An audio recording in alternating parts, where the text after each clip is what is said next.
Ladies and gentlemen, welcome to the 18th episode of the Juggernaut Bolt Action Podcast, and we're going to start with a public service announcement. It's with deep regret that we are officially letting Sheffy go as the fourth member of the Juggernaut Bolt Action Podcast. Have acquired more flakes than Kellogg's, his deep disregard for timeliness, reliability, gaming talent and personal hygiene have finally reached a point where we just can't deal with his shit anymore. In all seriousness though, guys, behind the jest, this is real. Sheffy will be stepping down due to a combination of different personal reasons. We won't be going into details because we'll all get angry and ragey, and frankly it's his own shit to deal with. But unfortunately, as he went and got his wife knocked up, there's only so many hours in the day for talking shit down a microphone, so we've booted him out. Although we all enjoy nothing more than taking the shit out of him, especially for all the kids he likes to touch. Generally, we're going to be quite upset to see him go, because we do kind of like him, and we do know he is all of your listeners' favourite hosts. We are very aware that our quality is going to massively step down because of this. Yeah, so so for now, it's just me, Pete, and Dan, and I'm going to miss Sheffy. But as there's no time like the present, hello Spurlie, welcome to the Juggernaut Bolt Action Podcast as the fourth host. How do you feel at being Sheffy's replacement? Well, I've got to say, there's no better time to upgrade than the present, is there? his chair is not cold. Now, our listeners, Spurlie, they're really used to Sheffield, so if you could chime in every now and again with something vaguely hate-related and church-filled, something like, I don't know, oh, the Crusades, they were good, weren't they? The good old days. Yeah, chime in with stuff like that, that'd be great. I do miss raping and pillaging. What's your opinion on old people? Well, they're not going to be around much longer with current conditions, are they? So, wow. Ooh. Segue, news of the day. Yeah. Have you seen that Adepticon got cancelled? Yeah. So, coronavirus... Is that because they were running 40k? I mean... Sucks to be American. Well, you say that, but the WTC looks like it's going that way too. It's not been officially cancelled, but Dave's basically put an announcement on that they're looking to postpone it and they're considering their options, and for all intents and purposes, it's probably going to be delayed. Quite a lot of the events that seem to be getting cancelled are ones where they can't be confident that everybody that attends will wash their hands. The football, let's be honest. Happy birthday to my hands. Happy birthday to my hands. I've almost finished. That's what I sing when I'm just having a good time on my own. I mean, so yeah, coronavirus is a thing. We're all stay healthy, people. Listen to your local government organisations, or listen to us. No, don't listen to us. We know. Wash your hands. Yeah, don't touch your junk and then your face. Just why not? Wash yo dick. If you go into a tournament or anything like that, take precautions. The youths of today, they're not shaking hands anymore. They'll touch elbows or kick feet in together or stuff like that. So as gamers, we don't want to be associated with chavs. So just whip your little acorns out and touch them together. Have a little joust before the game. Joe Marler going down a different route then. Instead of shaking hands, he was yanking on Ali Jones' Todger. That way. Okay, so other news, I'm about to release tickets anyway for Not Two Steps Back. Ooh. So that's going to be up in the 1st of August this year. If coronavirus hasn't killed all of us by then. Only the strongest survive. Yeah. So on a serious note, can I attend as a player if I'm doing this? Or am I going to sit on the bench like Sheffy? Hey, this is still your interview, Spurlie. Calm down. Pipe down. Being confidence, Be the job, have the job. You're really going to miss out on that 23rd place finish, aren't you? When only 18 people turn up. Yeah. Well, we'll see. So, I mean, Not Two Steps Back is going to be a lot more popular than Our Finest Hour was, because everyone's kind of already said, yep, definitely come to that. And Tristan's come in from Australia, so that's kind of, we got celebrity. Woo! So, yeah, he'll come last, it's fine. Yeah, it's fine. And with that comes a new version of our format we're going to release with the pack, and literally we're waiting on Juggernaut Ant to make it look pretty. And then that'll get all released, so hopefully that might be out within the next week. So, stay tuned. Do you have any other news, any other shit to talk about before we get on with this episode, which is going to be a fucking big one, as I say every fucking month? Well, yeah. The good thing about this coronavirus stuff is we might all be stuck at home, so we can sit and record more. I mean, I had loads of hobby levels. I had loads of episodes planned out because we were going to talk about all when the WTC lists have been submitted, and we was going to talk once they get released, we was going to talk about who's bringing what, and that's been fucking ruined. Just a little bit ruined. I know. It's like people have painted armies of 100 Gurkhas for nothing. Nothing. Dirty Gurkhas. I know. Stupid Gurkhas. I know. Yeah. Oh well. So watch the space. I guess we don't know as much as the next guy, but hot off the presses, guys. Right. Anyway, shall we? Just a quick one before we move on. We've already had the question approached to us anyway, and I've answered it. Yes, you can still tag Sheffy in pictures of boxes. Feel free. I mean, we haven't even revoked his access from the Facebook page yet, and he is still answering questions. So even though he's not with us, he's still with us. Yeah. Well, he's not really though, is he? I'm a bit scared that he's going to go into godliness now. Like he's the holy tea. It's Mr. Blobby, Schnellmoo, and Sheffy. It's the holy tea. Will people just take a pilgrimage? And it's the religion of Saint Jugger. The Juggernaut Trinity. Everyone just suddenly shaves their head. Never turns up to an event. It'll be like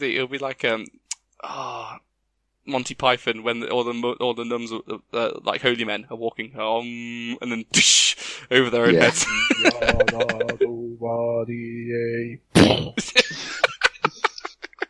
That's part of that film. Yeah. Right, let's go. Okay, so the first segment of episode 18.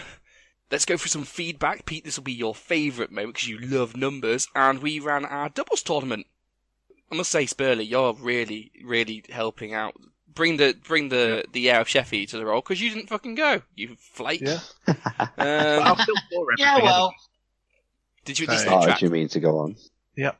I read the pack, so it was legible. You read 10 out of 10. You read a pack to an event you didn't go to. Yep. And then scored it 10 out of 10 when we were out of 5. Exactly. Well, I was figured we were using Topher maths, so it doesn't really matter what I score it out of, because he'll just make it up. All right, shut up.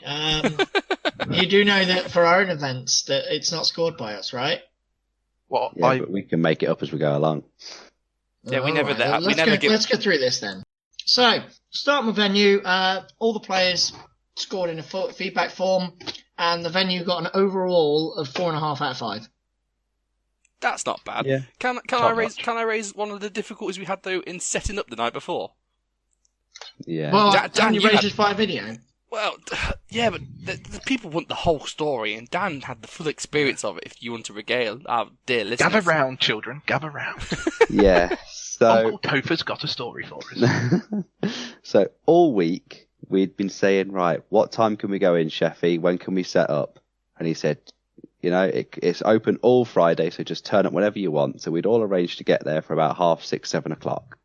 So I arrived at 6 o'clock because I've got a key. I can let myself in. I thought I'll get there, set up a couple of tables, just kind of lay it out a little bit.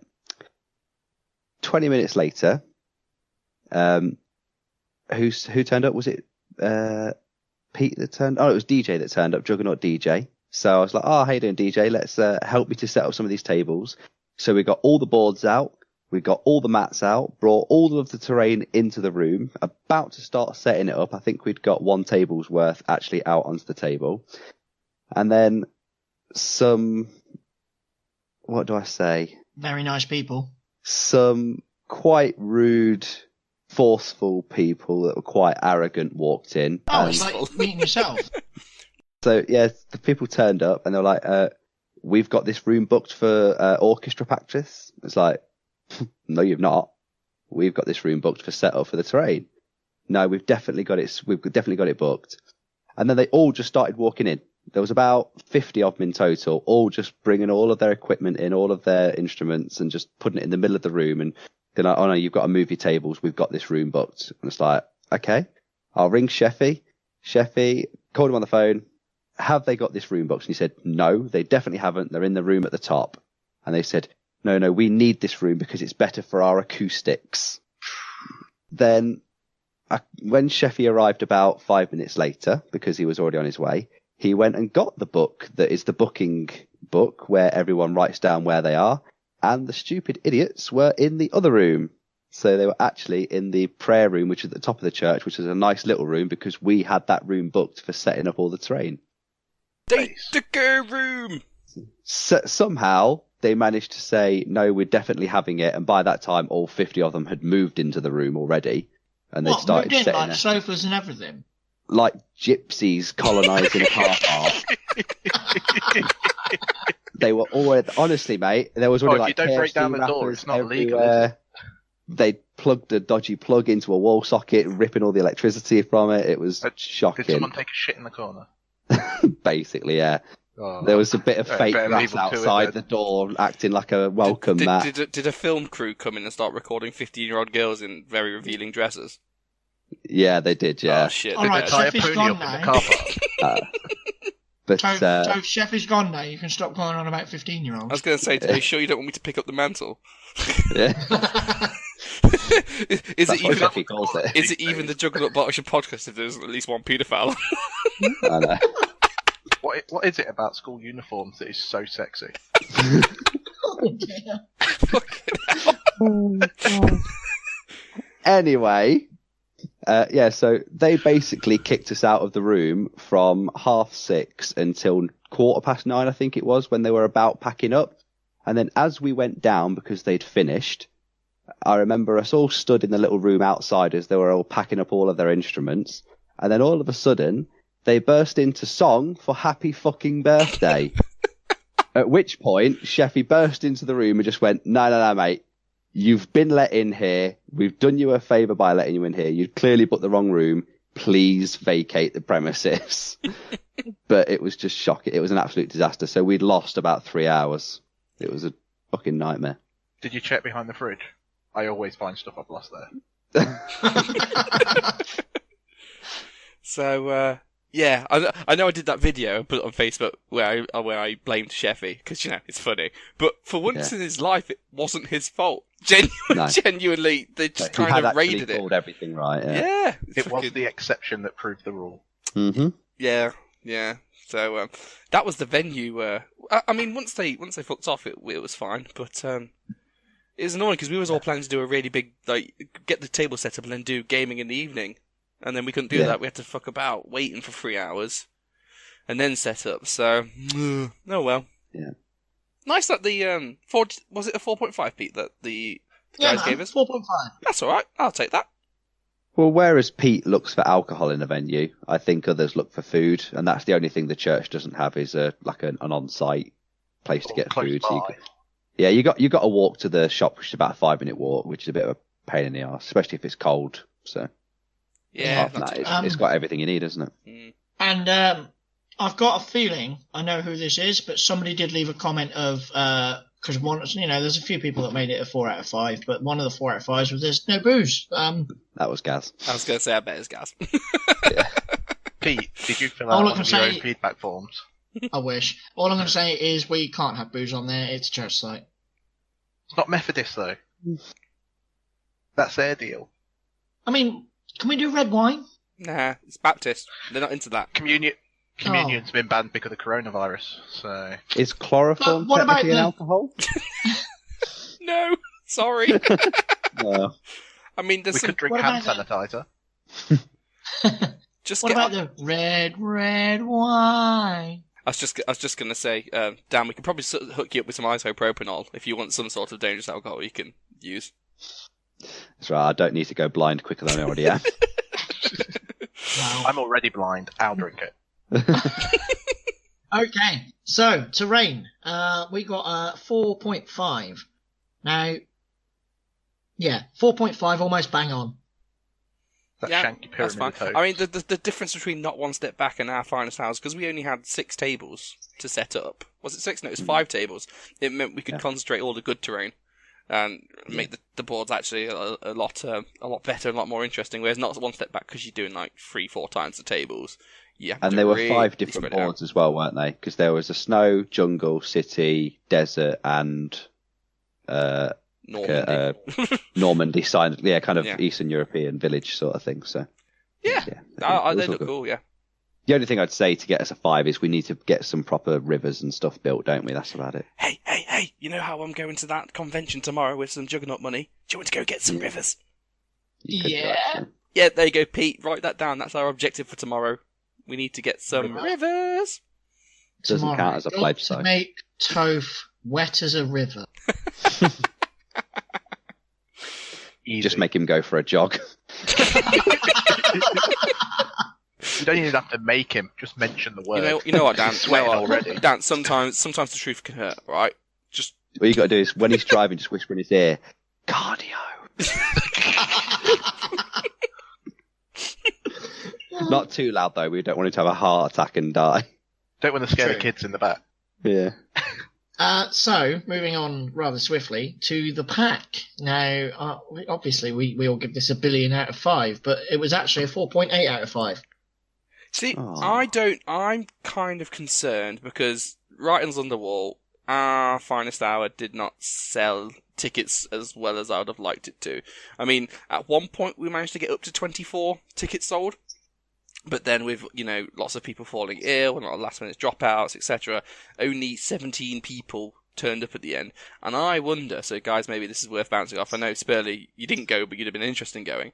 Do you reckon... I was there in spirit. You was there in spirit. Do you reckon the doubles format put people off? I think so. For me, like, if it wasn't an event that I'm involved with, I really like the idea of playing games with people that I didn't know. The random doubles element. Yeah. But I think that could also, because there was quite a few people in the run-up going, I've not got a partner, can I still come? And I don't think they quite could work out. Quite understood. Yeah, I wonder if the tickets would have sold better if we'd just gone normal doubles, find a buddy, and do that. You know what I mean? Yeah. Do you know what I think this is? I think this is proof that single player competitive tournaments are more popular than fun days, because ours wasn't billed as this is a be the best of the best sort of thing. This is kind of competitive, but it's random doubles. You could get paired up with a hard list or a shit list, just take your pick. It's about having fun on the day, and I think that's what kind of didn't sell it as much. You take Gaz's for example. Gaz's was a campaign day when he first set it out and sold 6 tickets, and 4 of them were Juggernauts. And then when he turned it into a competitive one-day event that wasn't a themed event, he went to 30 players. So yeah, and halfway through the day, someone said to me, "Oh, my score's going to get dropped because my opponent, my ally, was doing this." Blah, blah, blah. And I was just like, "You're kind of missing the point." Like, who cares if your ally didn't roll enough 6s or moved stuff in the wrong direction? Because it's so random, your scores are going to be all over the place anyway. So everyone's scores can be all over the place. Yeah, Dan can be paired with somebody. I don't know. Maybe. Yeah. Example being somebody like Dan could be paired with somebody that's brand new to the game, and suddenly he's going, play properly. In there. There's 2 examples here, because I paired with a guy called Alan Wells on the second game, and we were against AA Ron, Juggernaut AA Ron, and David, is it Parker, that won Best Painted as well? Mm-hmm. And AA Ron and David, they had a terrible game. Everything they did failed. All of their leadership checks failed horribly, and we managed to just scrape a win. And I had Belgians, and Alan had his Ostrup Horde. We managed to just pull out a victory on that game. But then the last game, it was me and Nick Pratt, again with my Belgians with no anti-tank and him with 2 heavy machine guns in his force. And we were against Juggernaut DJ, who had a King Tiger, and Warlord Games' Marcus, who had a fucking the Jagdpanther. Tiger. A Sturm Tiger. No, Sturm Tiger. It's a Sturm Tiger. No, because I played that. No, it was the Jagdpanther. It was the Jagdpanther. Right. So we had both of them on our board, and it was the 2 of us without any anti-tank against the 2 of them with 2 fucking heavy and super heavy tanks. So we just had a terrible matchup. We got absolutely rinsed, but we had a fun game still. Yeah. So it took them 5 turns. That's the beauty of that randomness. It took them 5 turns to kill my FT-17, so I win in the end. Pussies! Wow. And that's Once including again, proving shooting the it small every tanks are turn. best. Yeah. I guess. Yeah. Marcus tried to kill it every turn with that Jag Panther, and he missed 4 in a row. So, basically, are we going to run it again next year? Do you reckon the doubles, our finest hour, our second finest hour, is that going to run? Do you reckon there's enough interest there? I think we should set a poll and see if people would prefer set doubles or mixed doubles, and see how people gauge it. Yeah. But I think there's something in a doubles event. I really like doubles events. The ones we've been to, where it's been me and Pete and you know, that historic combination of Finns and Japs. Yeah. Yeah, but that's part of the fun, isn't it? Can't do that. Well, the fun of a doubles event is finding combinations you can't normally do. That is literally the fun, because if you both have to take the same army, it's no different from one of you taking a double platoon.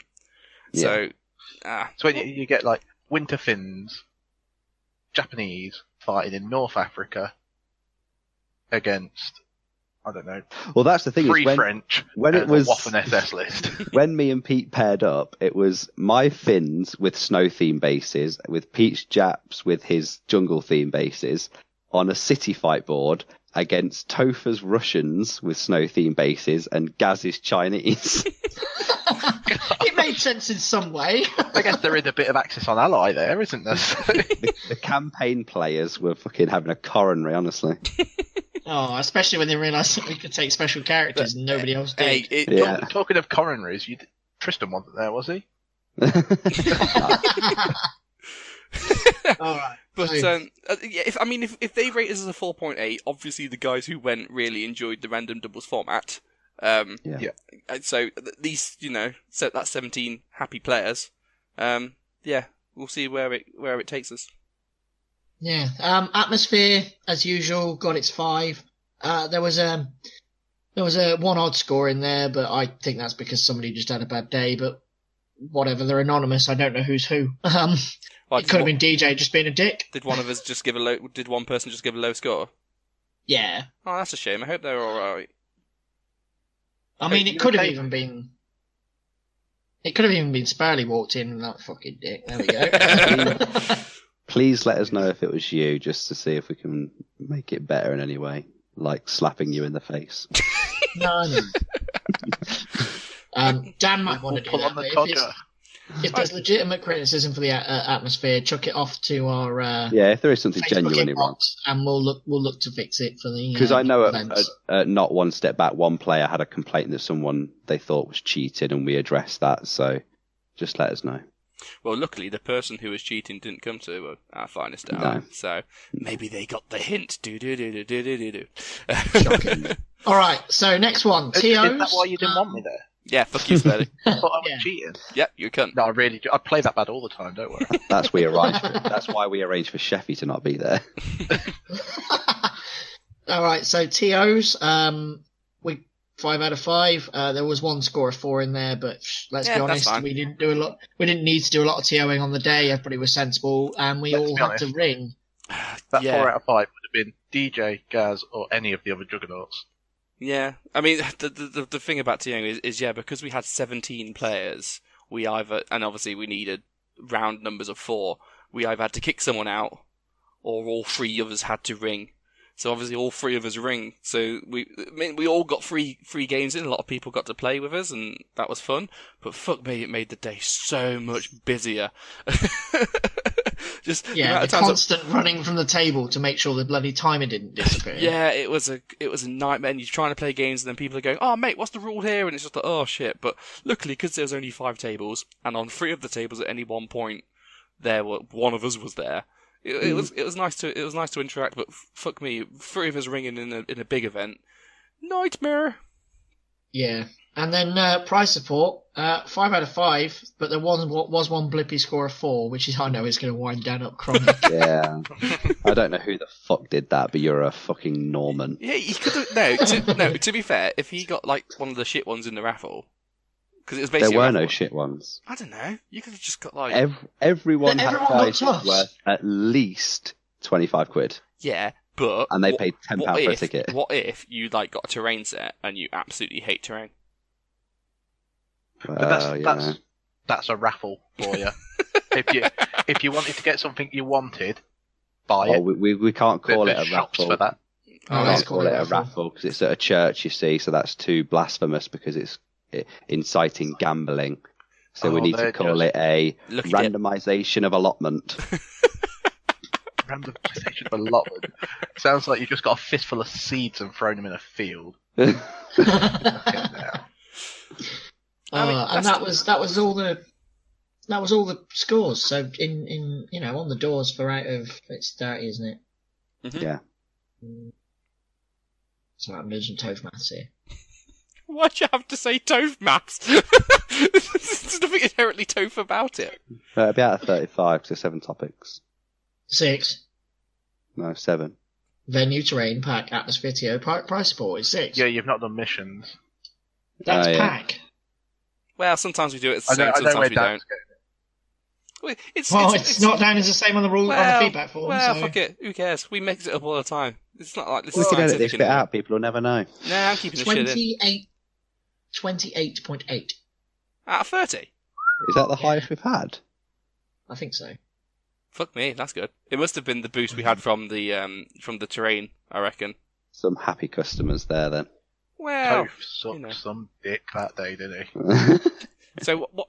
Oh, so congratulations where it's due. Overall winner went to our Juggernaut DJ, who his list was 600 points. It was a fuel shortage, King Tiger, 3 shuts and squads, and then a lieutenant. That was it.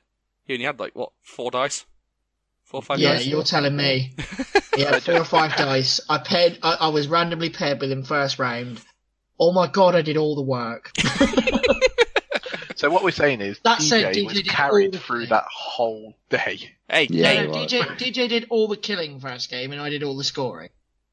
hey, DJ's coming to the WTC with us whenever that happens. I think he's been to 3 tournaments, and I think he's come first, 4th, and 5th consecutively, in out of those 3 tournaments. So he's never had a bad run.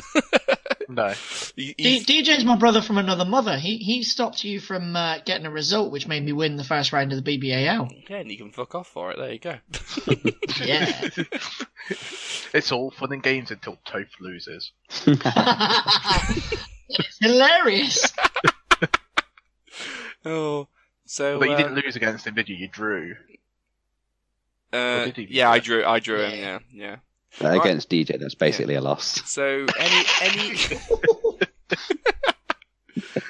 hey, trying to move on. Any closing thoughts of our finest hour? So a lot of the closing thoughts for the comments and things were a solid event.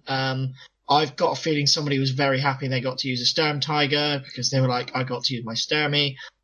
Generally, it looked pretty good. Just Right. one more thing, then let me Yep. shout out some sponsors. Because obviously, without those guys, we wouldn't have been able to give everyone 4 out of 5 or 5 out of 5 worth of prizes. So go to Ground War Gaming, Green Stuff World, Army Painter, Gamer Grass, Boomtown Metals, Westwind Miniatures, KO Dice Bags, Deep Cut Studios, Stoessi's Heroes, and obviously Warlord Games as well. And obviously, thanks to Gaz as well, because he donated a couple of prize support. Don't forget And Rebel Base. Rebel Base Gaming and Ministry of Buildings as well. Oh, that stuff's so nice. Yeah. That And is if a you're lot wondering, of- if Well, you're wondering where we generally buy our stuff from, that list of sponsors is generally where we buy a lot of our stuff. I know Tufts, right?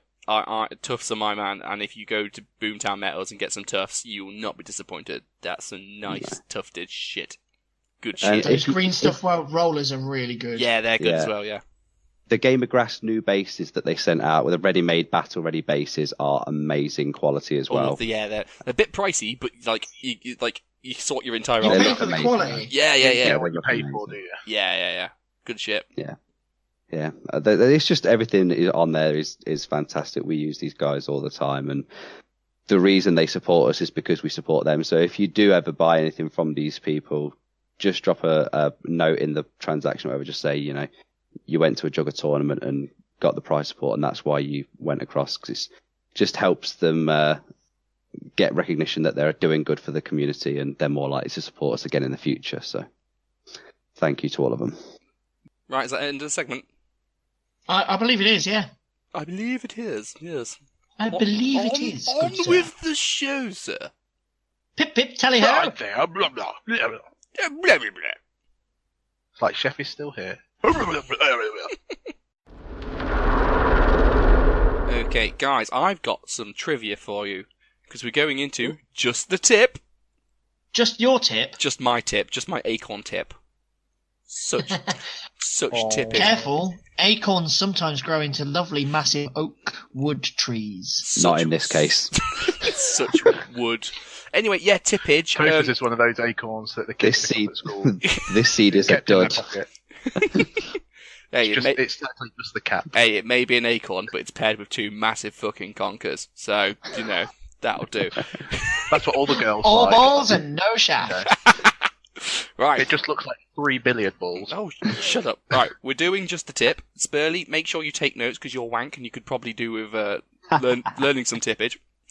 Oh. Some trivia. What is the most requested unit that we do tips on, do you reckon? Machine gun Goliath. team.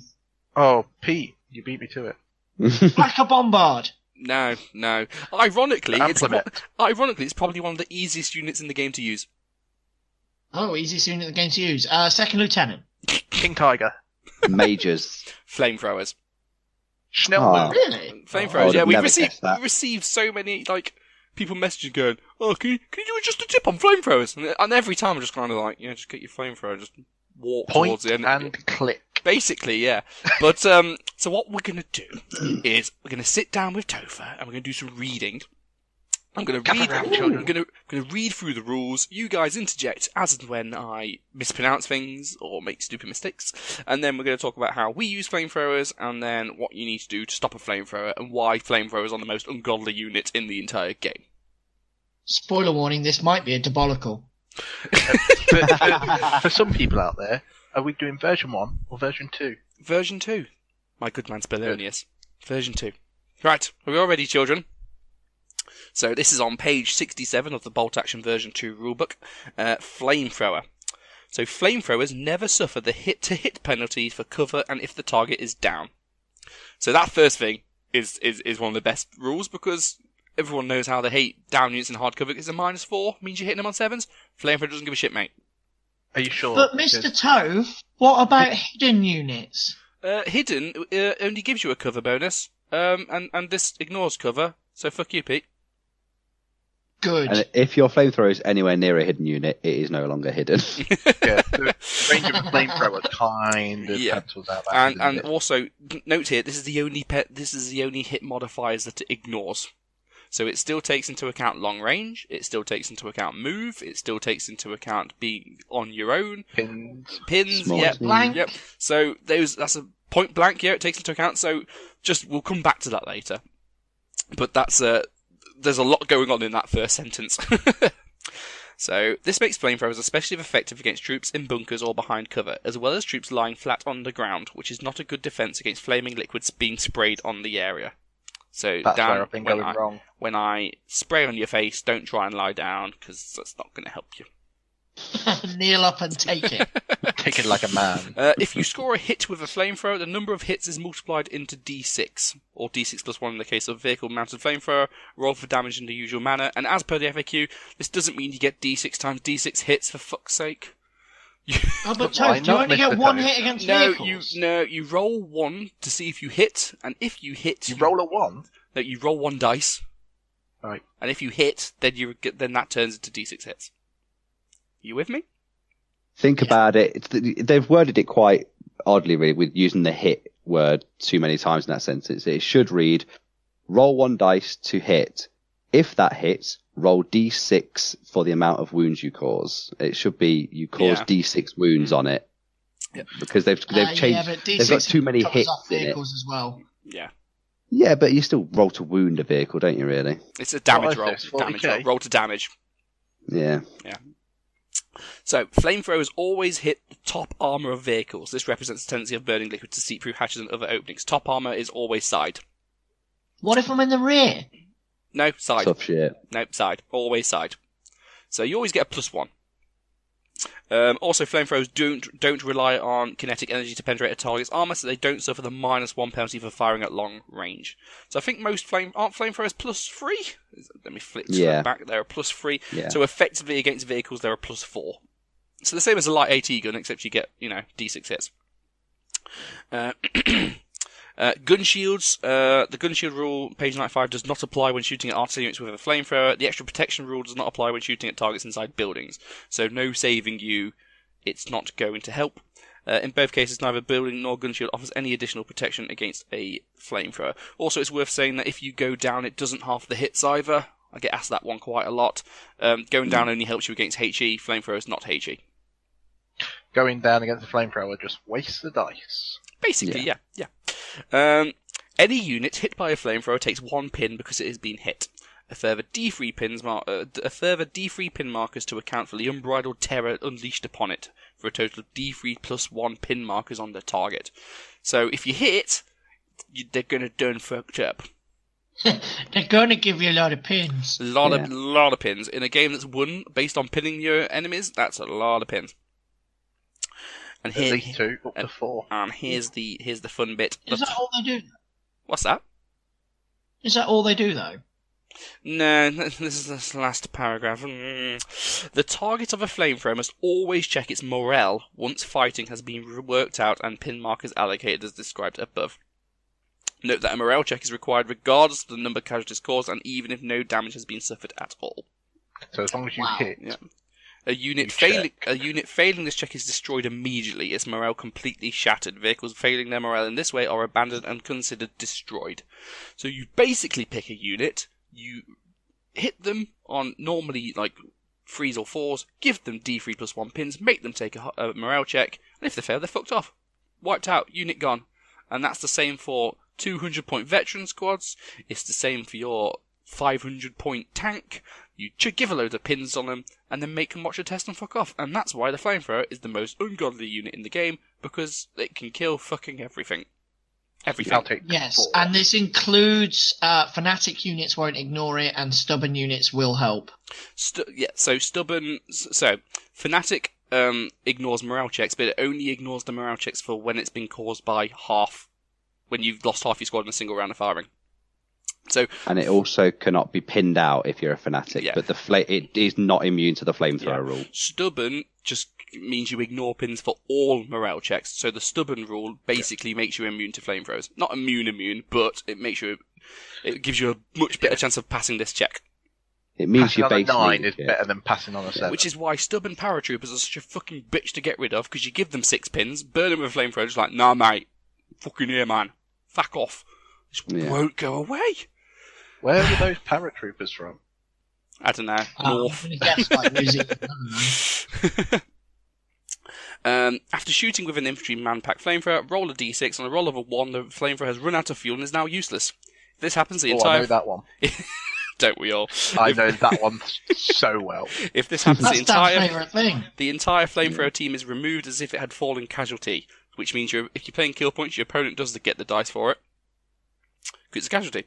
Although this might seem harsh, it does reflect the extreme risks run by troops carrying flamethrowers and introduce a level of unpredictability that balances the weapon's effectiveness. How many times you ran up and missed and rolled a 1, guys? Oh, not a lot. 95% of the time. I mean, Dan's done it at least 1 billion times. If my flamethrower doesn't get out of the Jeep, be point blank, miss, and run out of fuel, it's not my flamethrower. It's like one of those philosophical questions, isn't it? If you walk up and have the opportunity to hit on 3s, miss, and then roll a 1 for your ammo, are you even playing bolt action? The key thing, so if it's a flamethrower team and you roll the 1, then the team's removed. But if the flamethrower is a part of a squad or is mounted on a vehicle, then that individual model or that individual gun is removed. You don't lose the entire unit. Yeah. Yep. And the last little rule, which is never really coming up, when rolling on damage effect charts against a vehicle equipped with flamethrowers, you get a +1 because they filled it full of, explosive gases and petrol. Explosive fire. Yep, that could If the not fuel possibly tanks go wrong. weren't full of flammable enough liquids, let's add some more. Yeah. Well, let's put the fuel tanks on the outside. Oh, clever. So, I mean, that's one. Just taking a step back, that is a weapon that for 50 points at regular can take out any other unit in the game. What are you doing with the other 950 points? Because this is an autoing. Well, a flamer I'm isn't, getting 19 isn't really. more flamethrowers. Yeah, a flamer isn't really 50 points, is it? It's 71 because you always buy yeah, a the Jeep. regular Jeep to throw it in. So it's Or only 86 if you make it veteran. Yeah. a regular infantryman flamethrower is only 6-inch range. So you need to get into point blank range to do anything, and basically once you've blown your load and fired, chances are you're going to die later on that turn because you are dangerous and no one wants you to stay around. So the key point to using flamethrowers really is picking your target and how you're going to get there. Get there is transport. You either want to give them a transport so they can, advance up 12 inches, jump out and burn something, or you want to put them in like a squad or something so you've got extra guys to die in the place of the flamethrower because they're going to withdraw a lot of fire. See, I don't even pick a squad to go for. I pick an area of the battlefield to live in because nobody wants to come near you. True, but if say the enemy's got tanks and that's your only anti-tank is flamethrowers, and I mean they're not really anti-tank, they're just anti-everything, but you still might say that needs to make a detour to go and fight that. Yeah, I can see where that is. Yeah, and also I think if you're firing flamethrowers at like teams, you're wasting your time. Like Yes, Teams of definitely. where you fire your spare rifles. Yeah, so if you're firing at like a team, so you advance up and you fire it, -1 for moving, -1 if you're at long range, -1 if it's a small team. Yeah, you're within 6 inches, that's a +1. You're still only hitting on 5s. Like, Good luck. you're putting yourself in the open because the moment you advance and fire, you've basically put a big hand in the air and going, "Hey, Mr. Opponent, I'm here and I'm scary. Come and deal with me." And if you're wasting that to kill like a fucking second lieutenant or something, you're really you're laying your cards out on the table. Whereas like you're just as like in that situation, you're more likely to kill a whole unit of Gurkhas, say, than one Go for second the biggest, lieutenant. ugliest squad you can find. Yeah, you need to. Well, they're your all big you need punches, to do- aren't they? not necessarily, Spurlie. As someone that in competitive play, when I take Americans, almost never leaves home without at least 3 flamethrowers in my army. My thought when I always rock up to the board and look at the opponent's army, the first thing is how many vehicles do they have? Because America notoriously don't have much in the way of anti-tank. You can take bazookas and bigger tanks like the Shermans, but they're too expensive to use really. So you take Stuarts. So your flamethrowers, your anti-tank. So if they've got vehicles, your flamethrowers, that's their target. That's their only job in that game. If they don't have vehicles, then it's whatever the mission is. If it's an objective mission, you go and try and kill the big squads, like you say. If it's kill point missions, you go after the 5-man squads everywhere. It all depends on what the mission is. You can't just say, oh, look, there's a 15-man TIE Shidan paratrooper squad over there. I'm going to go and throw a flamethrower at it. Great, but you won't do anything to it. It's like when you're playing against paratroopers. Yes, you can throw your flamethrowers at it, and if you've got 3, you can burn 3 squads and put 4 pins on all of them. Well, that's great, but they're still alive. They're still right in front of you unless they fail a leadership 10. They're going to smack you in the head back. Especially if they have up and at them. You give them 4 pins, they don't give a shit. They're just going to charge you and beat the shit out of you. Yeah, to be fair, that does catch out quite a few people when I play. Like, at tournaments, they'll be like, I've got 6 pins. I just go, I'm going to charge. All right. So flamethrowers, Think so.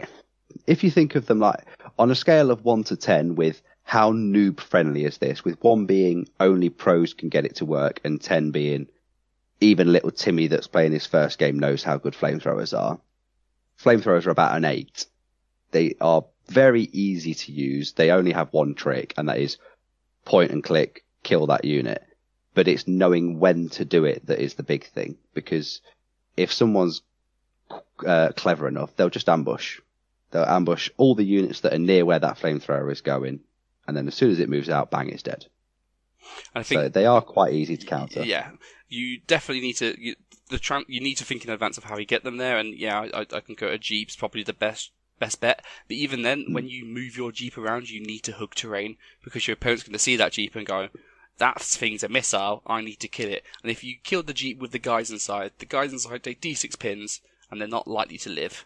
So once the Jeep's dead, that tends to be 2 free order dice for your opponent. So hug cover. Don't expose yourself. It's illegal in certain areas. And also, like, if you listen a few episodes back when we spoke about mortars, pay attention to like how the dice are coming out, because the last thing you want to do is move your Jeep up, and then your opponent pulls the next dice out, and then then he just goes and blats the Jeep, doesn't he? You need to wait. Same applies for mortars as it does for flamethrower, or same applies to flamethrowers as it does for mortars. It's either the last dice of the one turn or the first of the next. Yep.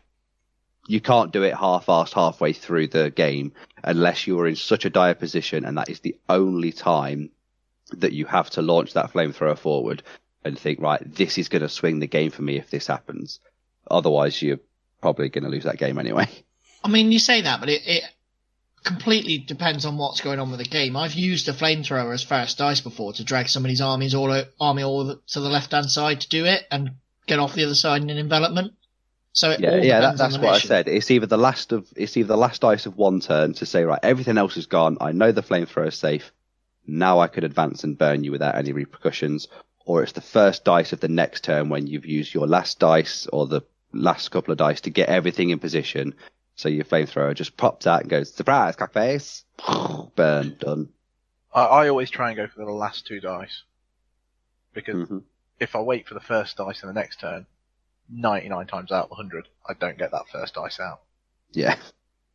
I mean, it depends. It depends on your list as well. Like when I'm playing with my 25 dice Russians, I can reliably ascertain that I'm probably going to get 2 dice in a row, so I can afford to be a bit more ballsy with it. But if I was playing with like my Indians, British, whatever, and I've only got 10 dice, maybe not throw them away immediately because they are a target. They're going to attract attention, and you need to keep them alive and deliver them to where they need to go. Yeah, it depends on what armies you play as well. Obviously, some armies have more access to flamethrowers than others, with engineer squads not being limited to 1 per platoon. Some theatre selectors allow you to take double, but if you take a standard platoon and everyone can take 1 engineer squad and 1 flamethrower instance, for instance even, if you're playing Americans, the ability to move up with your whole army of infantry and just put loads of pins on people so that they are having a hard time activating, you're more than likely be able to get your flamethrower out in the middle of a turn because there's lots of pins on the board. Whereas if you've got an inexperienced Russian horde, yes, you might have a few dice in a row, but as a guarantee, you've not got that guarantee that you could put pins reliably on an army to keep them down when you need them. And then that's when you need to think a bit more about where your flamethrower goes in and out. So, shall we move on to vehicle flamethrowers? Ooh, vehicle ones. So, basically, the difference between a vehicle flamethrower and an infantry one is when they hit, it's D6 plus 1 hits, not just D6, and they've got 12-inch range rather than 6. And personally, it's quite nice. I think they're wank. See, I think it purely depends on how many points you pay for the vehicle and what the vehicle's role is. I mean, with a flamethrower, its role is to go and get in somebody's face, so you got to expect to lose the vehicle. But it's whether you can make that point difference back, or make the impact on the game back from using that flamethrower. Yeah, it tends to be a very expensive upgrade. So, like the T-34-85 and the normal one, you can upgrade it to an OT and the 034 and upgrade the hull-mounted MMG for a vehicle flamethrower. It costs 40 fucking points to do that, though. 40. How cheap is the cheapest flamethrower vehicle? Just across the whole game? 70 in it for the Wasp? No, the Wasp is like 100 points. Oh, is it? Yeah. Can I just say, I think you should give vehicle flamethrowers 2 different scores. You should give 1 score to the sets of vehicles like the OT-34 that have 1 vehicle flamethrower on them. So when they roll a 1 after their first shot and they lose that gun, they're completely fucking useless. They are a 1 out of 10. Then there's other vehicles. I think one of the German ones can do it. I think there might be I think there's a couple of German ones that do it, actually. I think there might be one of the Russian ones where you get multiple flamethrowers in different arcs. You still only can fire one, but if that one runs out of ammo, then you've still got others to fire, so they're not completely useless. I think they're quite good. My main problem with them, and this is even taken into account that they get the +1 damage, which means you're killing them on freeze with a penetrating hit, which makes them fucking garbage. Who's spending they're very fragile. It's 280 odd points on a T34 OT3485, and some fucking anti-tank rifle just knocks it in the side and one-shots it on a glance. Fuck you. No. It's 12-inch range, which means you're always going to be advancing up because you don't tend to start your turn within 6 inches of enemy squads. So that's an advance. That's your first -1. And then it's only got 12-inch range, so if they're over 6 inches away, that's another -1. So you're hitting on like 5s most of the time, unless you're getting danger close. Now, if you're getting danger close, cool, you're hitting on freeze. But then guess what? Their Panzerfaust is just going to fuck you up, and guess what? They still get a +1 against you. You're paying so many points, I just don't see it.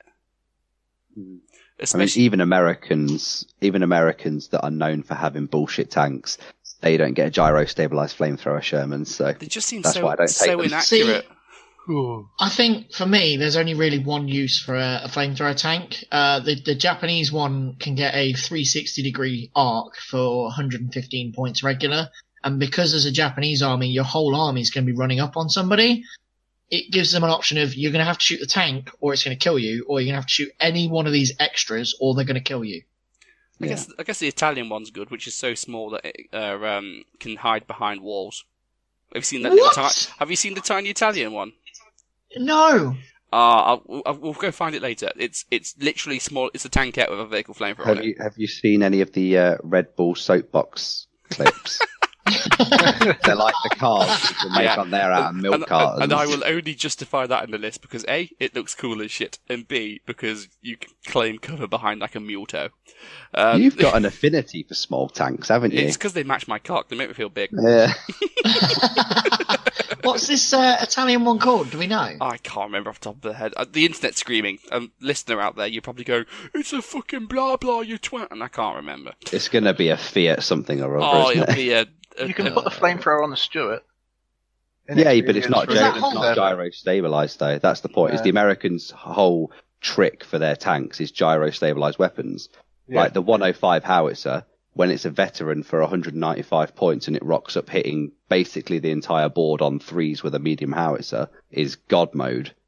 But you can't get it for flamethrowers, or else they'd be walking around at 9 inches hitting everything on 2s. So. Yeah, right, so from the opposite angle then. So, Dan, I brought an army with 4 flamethrowers and jeeps. What the fuck do you do? Ambush. You ambush.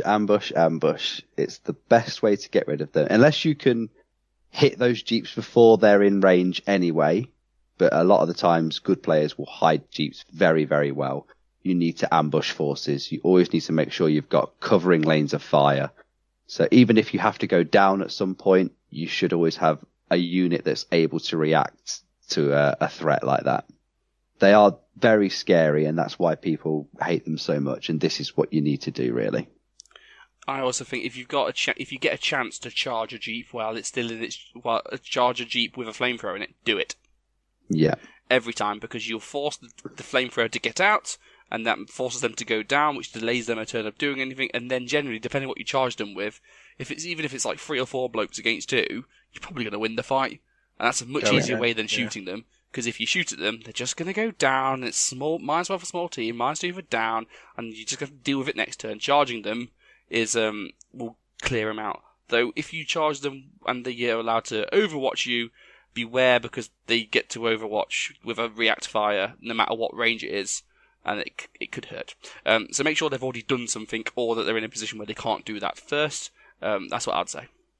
Yeah, just to clarify the charge thing, if you're within 6, it's a surprise charge, so the flamethrower can't react, but he means that if you're 12 inches away for infantry, or even 18 for cavalry, that flamethrower can instantly overwatch you and hits on 3s. It always counts long range, so it'd be 4s, but yeah. 4s, yeah. No, because it's then within 6.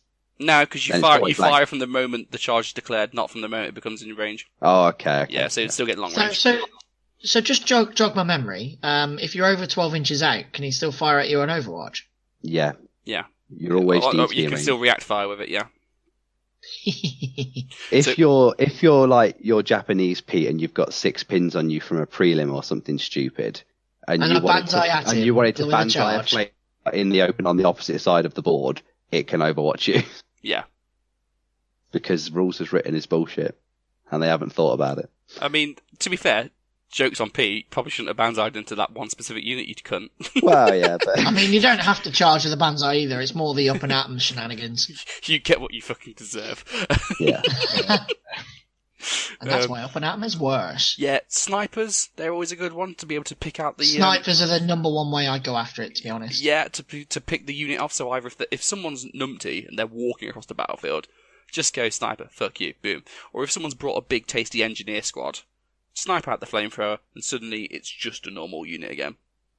And if Try and get after its transport. It's really easy. Just put all the pins in the world on it. And I was just going to say, try and pin them as much as you can. Yeah. If you've got a vehicle with it's like a big gun and then a Hull MMG or even a pin tool that's nowhere near the flamethrower, so it's not at any risk, just try chucking one of those guns at the Jeep to try and get a couple of pins on it, and you never know, you might even get a lucky 6 and destroy it. A flamethrower without any pins. So if a flamethrower walks up to you point blank and doesn't have any pins, it's hitting you on 3s.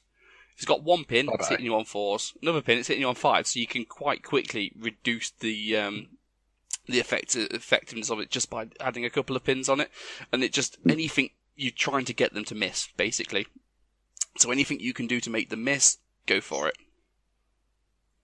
Well, not only do they miss, they've then got to test to see if they even keep the weapon afterwards. Yeah.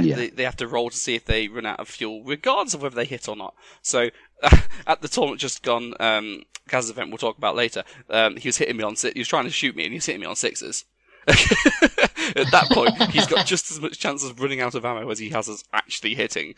So, pins mean prizes. Yeah, another way to get rid of flamethrowers quite efficiently is collect fins and buy lots of sissy recon infantry, because they can do the move and ambush shenanigans. So you'll always be far enough away and you'll always be in ambush and you're always veteran. And if he ever does manage to hit you and kill a few of you, you're more than likely going to be upgraded to leadership 11. So at that point, you'll be testing like a normal regular infantryman. I've got the best unit to take on flamethrowers with. It is the epic combination, and it is a Soviet veteran KV-8. Because it can't be hurt. It's heavy, armoured all around, so it's got no flanks. So the flamethrower is only +3 against it, and it's armour 10. And if it's veteran, it ignores any pins that can't hurt it, which the flamethrower can't hurt it, can't damage it because it's not strong enough. So although it would have to take a morale check from the fire, it would never have any pins on it from the flamethrower. And that combo, my friends, is about 510 points. You are welcome. So I'll always take one of them in my list. That's the best rating for Soviet selector. Boom. The other thing to think of with it, at least using flamethrowers, is outflanking. Nothing winds your opponent up more than you outflanking a flamethrower down and you just killing his unit, whooshing it off the side, as I call it. Yeah. Especially if there's like a nice road, so you can get that 24-inch advance with your Jeep, jump out 6, and you've got like a 30-inch threat range. Yeah. There's a reason I take the veteran Jeep with it, for the outflank. Yeah, for sure. Yeah. And also, the way we've described getting rid of flamethrowers with the ambushing units and charging them and stuff, if you're playing flamethrowers, make sure that if your opponent's doing this sort of stuff, you're aware of it. If they're ambushing to prepare for your flamethrowers coming out because you've got 2 or 3 of them, make sure you put loads of pins on them and try and either force them down or put loads of pins on them so when they do ambush you, they can't hit you. So if you do get out, they're hitting you on 6s rather than the opposite way around. I think that was pretty concise. So Yeah. Nice. Cool. Right. Shall we? Any final points, or shall we leave it there? Flamethrowers are fucking amazing. Use God them mode. all times. Yes. If you can take one, take 2. If you've got 2, why haven't you got 4? That's it. There we go. Top tip. Right then, guys. Now, what the fuck? What the fuck? So- What the fuck? What the fuck? What the fuck? What the feedback So- and questions? We get lots of questions every month. Well, you don't because you're new. Well, I'm trying to It's an interview, you know, an assessment. If I go, oh, you guys, you get loads of stuff, you know, confidence, Dan. If To be fair, Spurlie gets tagged in a lot of shit to tag other He people does in shit. actually, yeah. Spurlie's he does. quite the celebrity, I'll have you know. yeah, and sometimes the Australians even get my name wrong. So screw them. Did you hear the Bacon Burgers think you're part of the WCC team, and it's like, lol, like you have that level of talent. What, me? Yeah, you. What? They were, I've not heard that bit. on the latest episode, if you've not listened to it yet, they were like, they were talking about WTC. It's like, oh yeah, the Jugger boys are going to represent England, and I know Pete, Dan, and Topher going. Who's going to be the fourth guy? And one of them was like, it'll be Spurlie. Yeah, it'll be Spurlie. The rest of them were like, yeah, it'll be Spurlie. And I was just like, no, you shit. No. Oh, They've Tris is clearly gonna be never so seen you disappointed play in before. They won't. You're not allowed to Bit take your South African Spurlie, so you have no hope of doing well at all. So, you know, sorry. I'll take that. Either the. Oh, no, because I've not even looked at the. I was going to say Gerbjäger, but that's probably not a legal WTC list either. Yeah, Gebergjager in the Germany, That the list I put together for not 2 steps back. Oh no, because that's the Jugger format, isn't it? But I can adjust it. It Well, will you be could filled probably there. get away with it. Wait Fine, for the everyone's world fault. to die of coronavirus, and then if members of the England team die, then you can be a reserve Spurlie. There you go. Fingers crossed. Yeah. Fingers crossed. But yeah, so there's so many emails, and either these guys can't be bothered to read them all, or they've not got the time. I don't know which. It's the You can first. send them an email and ask. First up, I think Petey's got the first one for us. Yeah. So just to save us a little bit, guys. Jesus, keep sending them in. We will get round to them. We just received a lot this month, and we're a bit shit. So if we've missed yours off this episode, I'm really sorry. Send it in again and shout at us. We'll take it. It's fine. We Yeah. do usually answer, even sometimes with this will be a podcast topic, so we're not going to answer you yet. And then you'll have to wait a month until we do the podcast record. But then we do get around to it. Yeah, see? You get round to them. Anyway, Mike has asked, with all the comparisons between 40k and bolt action, for better or worse, which one rule would each of you have from bolt action to put in 40k to make 40k better? This is a bolt action podcast. That's a good question. Go back to 40k, I like that question. It's because you like 40k. No, because it's short, it's succinct, and it's good at highlighting the rules of bolt action we like. Boom. Can I go first? Go on then. Order dice. Oh, I wanted that, you prick. Well, I that win. makes 3 of us. Tank damage. Ooh. What, go back to third ed? Get rid of Basically, the yeah. wins. Yeah. Oh, no, sorry, not tank damage. The specific way you have to use templates in bolt action, so there's no bullshitting with it. Oh, no scatter. Yeah, give templates back to 40k for God's sake. Yeah, that's a good one. Ooh. Ooh. Oh, go on. I was gonna go. Is it a combination of things? I like terrain in bolt action. I was just going to say dense- how cover works. Dense terrain is good, and linked to that, I guess, because it's kind of 2-1 is to hit modifiers. Yeah. Because Yeah, but little Timmy in the 40k crowd can't do hit modifiers. Too much 40k maths. does have a little bit of hit modifiers, but terrain is almost useless in 40k. I don't know why it Basically exists. optional. Yeah, basically. I mean, when the few times we do play 40k and we're like sorting out the terrain, like I catch myself going, so this is dense, yeah, like bolt action. You can see into it or out of it or not through it. Sweet. And 40k doesn't have anything like that. It's just bullshit. Oh, it's true line of sight because that's more fun. No, it's not.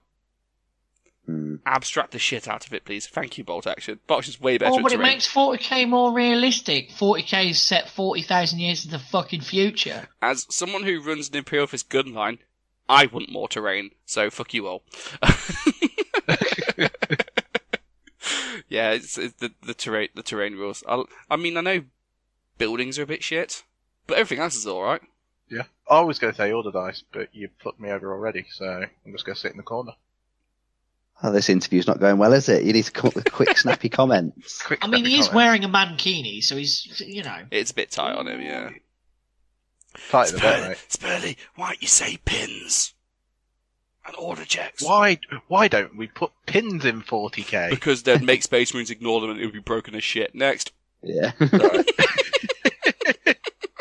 Can I say one thing that is in 40k that I think would work a little better in bolt action? The competitive nature of the players? No. No. The historical themed 40k list. No. But The way that they are worse than bolt action for those people. Well, yeah, that's true, yeah. The way that 40k tries to do the battalions and detachments a bit better. The variety. Because like in bolt action, the gun line platoon, the heavy weapon platoon you can take, and the tank platoons and the generic platoons, they're all a bit trying to be a bit of each other, but trying to be their own thing in the same way. But I think the 40k ones are very specific. Like this is a heavy weapons platoon. You take 3 heavy weapons in it. That is it. This is the way you do a tank platoon. This is the way you do a generic infantry platoon. And I think that works quite well. That was great until they added all like the command points. Oh yeah, all the I do stratagems. not want command points and that. stratagems and all that shit. I just like the idea of more defined platoon structures. Because like the 40k, the bolt action generic platoon at the minute, take 5 infantry squads and then 1 of everything else. Well, yeah, okay, platoons were sort of structured like that, but when you get to like a tank platoon, have 5 tanks, 3 infantry squads, and then 1 of everything, but it's all got to be mounted. Well, no, a tank platoon really is the tanks, and then the few things that were there to support it, so maybe a couple of infantry squads, and then the train of the supplies and stuff. It wasn't really, I'll have a sniper in my tank platoon, okay, but it needs to be in a jeep. Okay, I'll have a mortar, okay, but it needs to be in a jeep. I'll just fuck off. It doesn't need to be in it. It just needs to have one. Well, yeah, it needs to buy away. It just doesn't. Yeah. It's just not as defined as you'd like it. I think that's what the theatre selectors should be, but the theatre selectors just end up being shit versions of the generic reinforced platoon because they don't let you do things interesting. But yeah, I get that. I mean, that's kind of what we want to do with our Juggernaut format: is allow you to make more interesting platoons. Yeah, exactly. Going back to the command point thing. Sometimes I wish I did have a command point in bolt action. The amount of ones I roll. I don't. The reroll for any dice you want for a command point is bullshit. If you've had bad luck, you've had bad luck. You get bolt action to deal with it. Also in 40k, you roll 1,000,000 dice because Games Workshop's like rolling dice is fun, therefore roll 1,000,000 dice. Whereas with bolt action, I don't know if it's the rolling the dice or whether it's the sound of the dice rolling. Well, I don't know. But with another one. Another one that bolt action does well. Yeah, another one that bolt action does well that 40k doesn't is limiting rerolls. Yeah. So in 40k, it's just I've got a captain and a lieutenant, and then every unit has 1 dude within 6. Well, I'll just keep rolling dice until I get the thing that I want. Or in bolt action, it's just, did you hit with your bolt action troops? No. Sucks to be you, mate. Next. And everything gets modified with your lieutenants and that, so... you end up with a hit on 2s, a wound on 2s. Yeah. It's just, there's none of that shenanigans. I actually also prefer the combat rules, in bolt action. Because it's... the one and done. It's deadly and it gets shit done, and it's decisive. Whereas, like, how many times have you played 40k? My grots are still in combat with your Wraith Lord. You killed 1 grot. I killed nobody. We're still there. 3 turns later. Yeah. And then, how many... my Space Marine commanders charging your Eldar avatar. Oh, I caused 2 wounds, you passed your invuln. You caused 3 wounds, I passed my invuln. Next round. And I love like bolt action. It's like, right, we're gonna fucking fight. And you go in and you roll loads of dice and shit dies and it's done. I much prefer that. As someone that loses almost every single combat I've been in bolt action, I do not concur. I love combat bolt action. Gimme. I win most of them. Give me armor saves, give me wound modifiers, give me invulnerable saves. And feel no pains. Dan wants feel no pains. No, Dan needs Dan saves. The rules that can stay away, please. Feel no pain. Fuck off.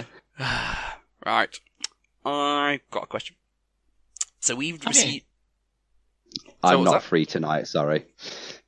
I'm full. It's coming out my nose. Fucking hell. Right. That's like that joke. When do you know? How do you know when a dead hook has been fully used? When you come, she spits at you.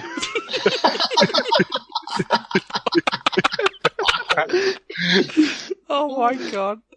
Right. So he had an email from Mark Laplant. And now I don't know if that's Laplant because he's French or he's literally the plant. I really hope he's the plant. That'd be I hope brilliant. he's the plant. Well, he's from Canada, eh? So he's probably French, eh? There's no Canada like French Canada. It's the best Canada in the land. It's not the best Canada in the Blame land. Canada. Blame Indian Canada. Canada. Because- Indian Canada is the best Canada in the land. Oh, Indian Canadians, yes. Anyway, Indian Canada is the palest Canada. Mr. Yeah. Mr. That skin tone. Shut up. Right. Hi, I'm a latecomer to your podcast. I've been churning through your shows in order, and he's at number 11 now. So by the time Good lad. by the time he listens to this, we'll all be dead. He's listened to more of them than I have. You fucking Shocking. I enjoy them all immensely. The wonderfully rude banter reminds me of my workplace until about 15 years ago when political correctness commenced wrapping everyone in multiple layers of rhetorical bubble wrap. But I digress. Welcome to the internet. We're all millennials though, so if you said what we said to each other to us, we'd go and cry and go and sip on our avocado. I'm like reporting you to smoothies. HR. Yeah.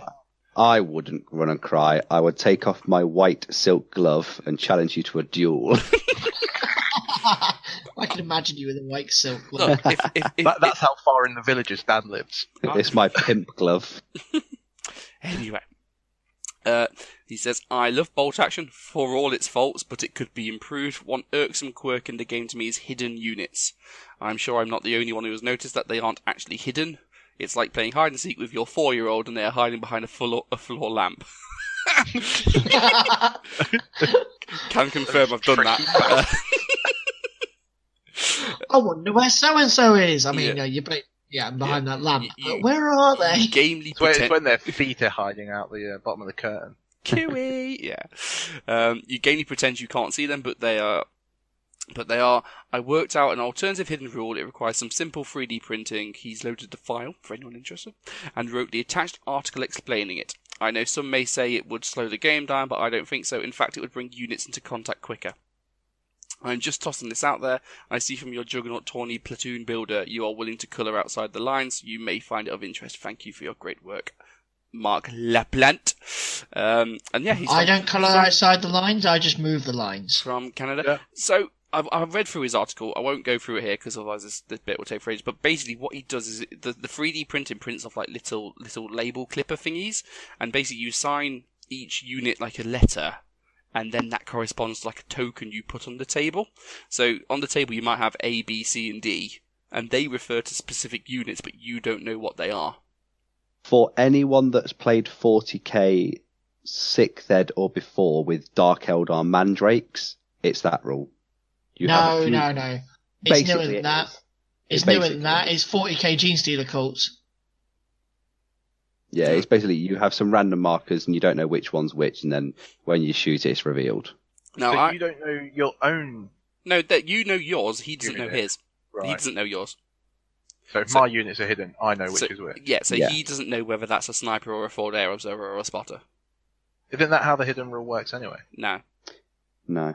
Hidden is if you're in cover, it gives you an extra negative I to think hit. in soft cover you get a -4, and in hard cover you get a -5, which basically means they're always hitting you on 7s. But I Yeah. didn't think you knew what unit was there. You just Yeah, knew you there do. was a hidden. Yeah, you just No, you your deploy your normal- units as normal, but they may use the hidden setup rules, which is just if they're in cover, they get a bonus. They get extra modifier to hit. Extra And negative. Spurlie, to hit. something you probably haven't been doing is your forward deployers can start hidden. Yeah, I'm never bothered with that. But did they change it at Cambridge? Nope. Or Oh, did they? well, I don't know what they might have changed stuff. I don't know. Who knows? So, It was the first time I came up against it. yeah, Have you ever read the rule book? There's a rule book. He's doing what Sheffy does. I was and going to making say, rules your up, it's fine. Sheffy is on point here, Spurlie. I like it. Well, You're just doing what everyone on the Bolt Action Facebook page does, which is just I don't know how this rule works, so I'll guess. Have you been Well, I've unbanned got from the three Facebook of the page best, yet? to teach me. Yeah, that's true. Once you're next unbanned, Go and ask that question. Oh no, yeah, I'm unmuted at the moment. You're muted at the moment. That's fine. Give it 5 so minutes. You'll be banned again. I'm just like, I'm probably one meme. Well, not even one meme away. Last time I got banned for reporting somebody else for doing. No way.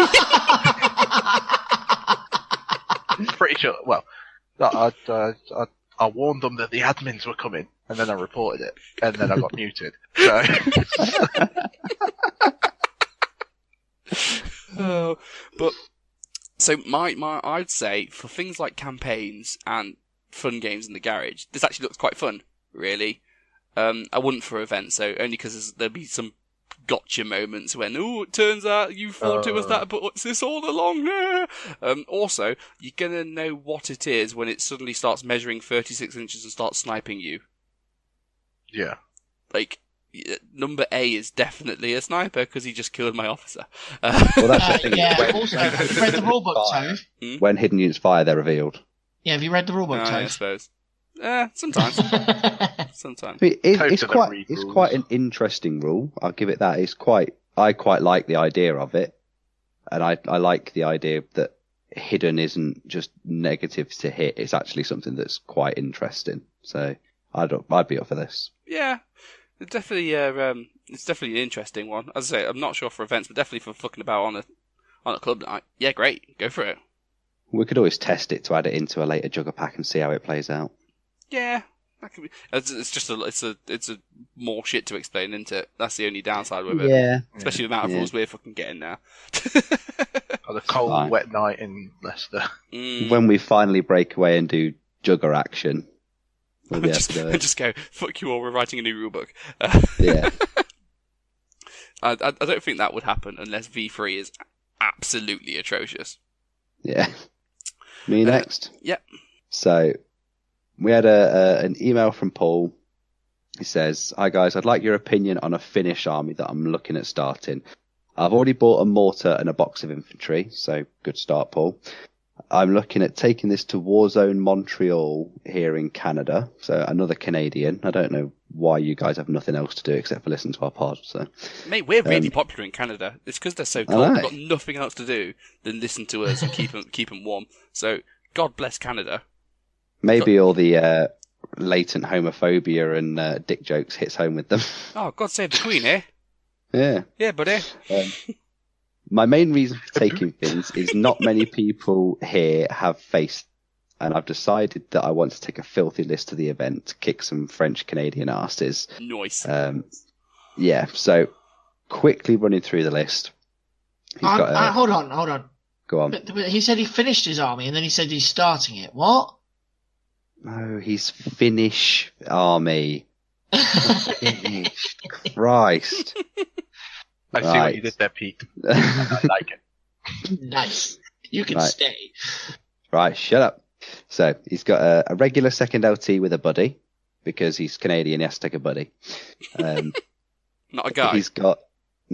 Well, the guys are in the next slot. Oh, right, sure. He's Okay. not your I see that. pal, guy.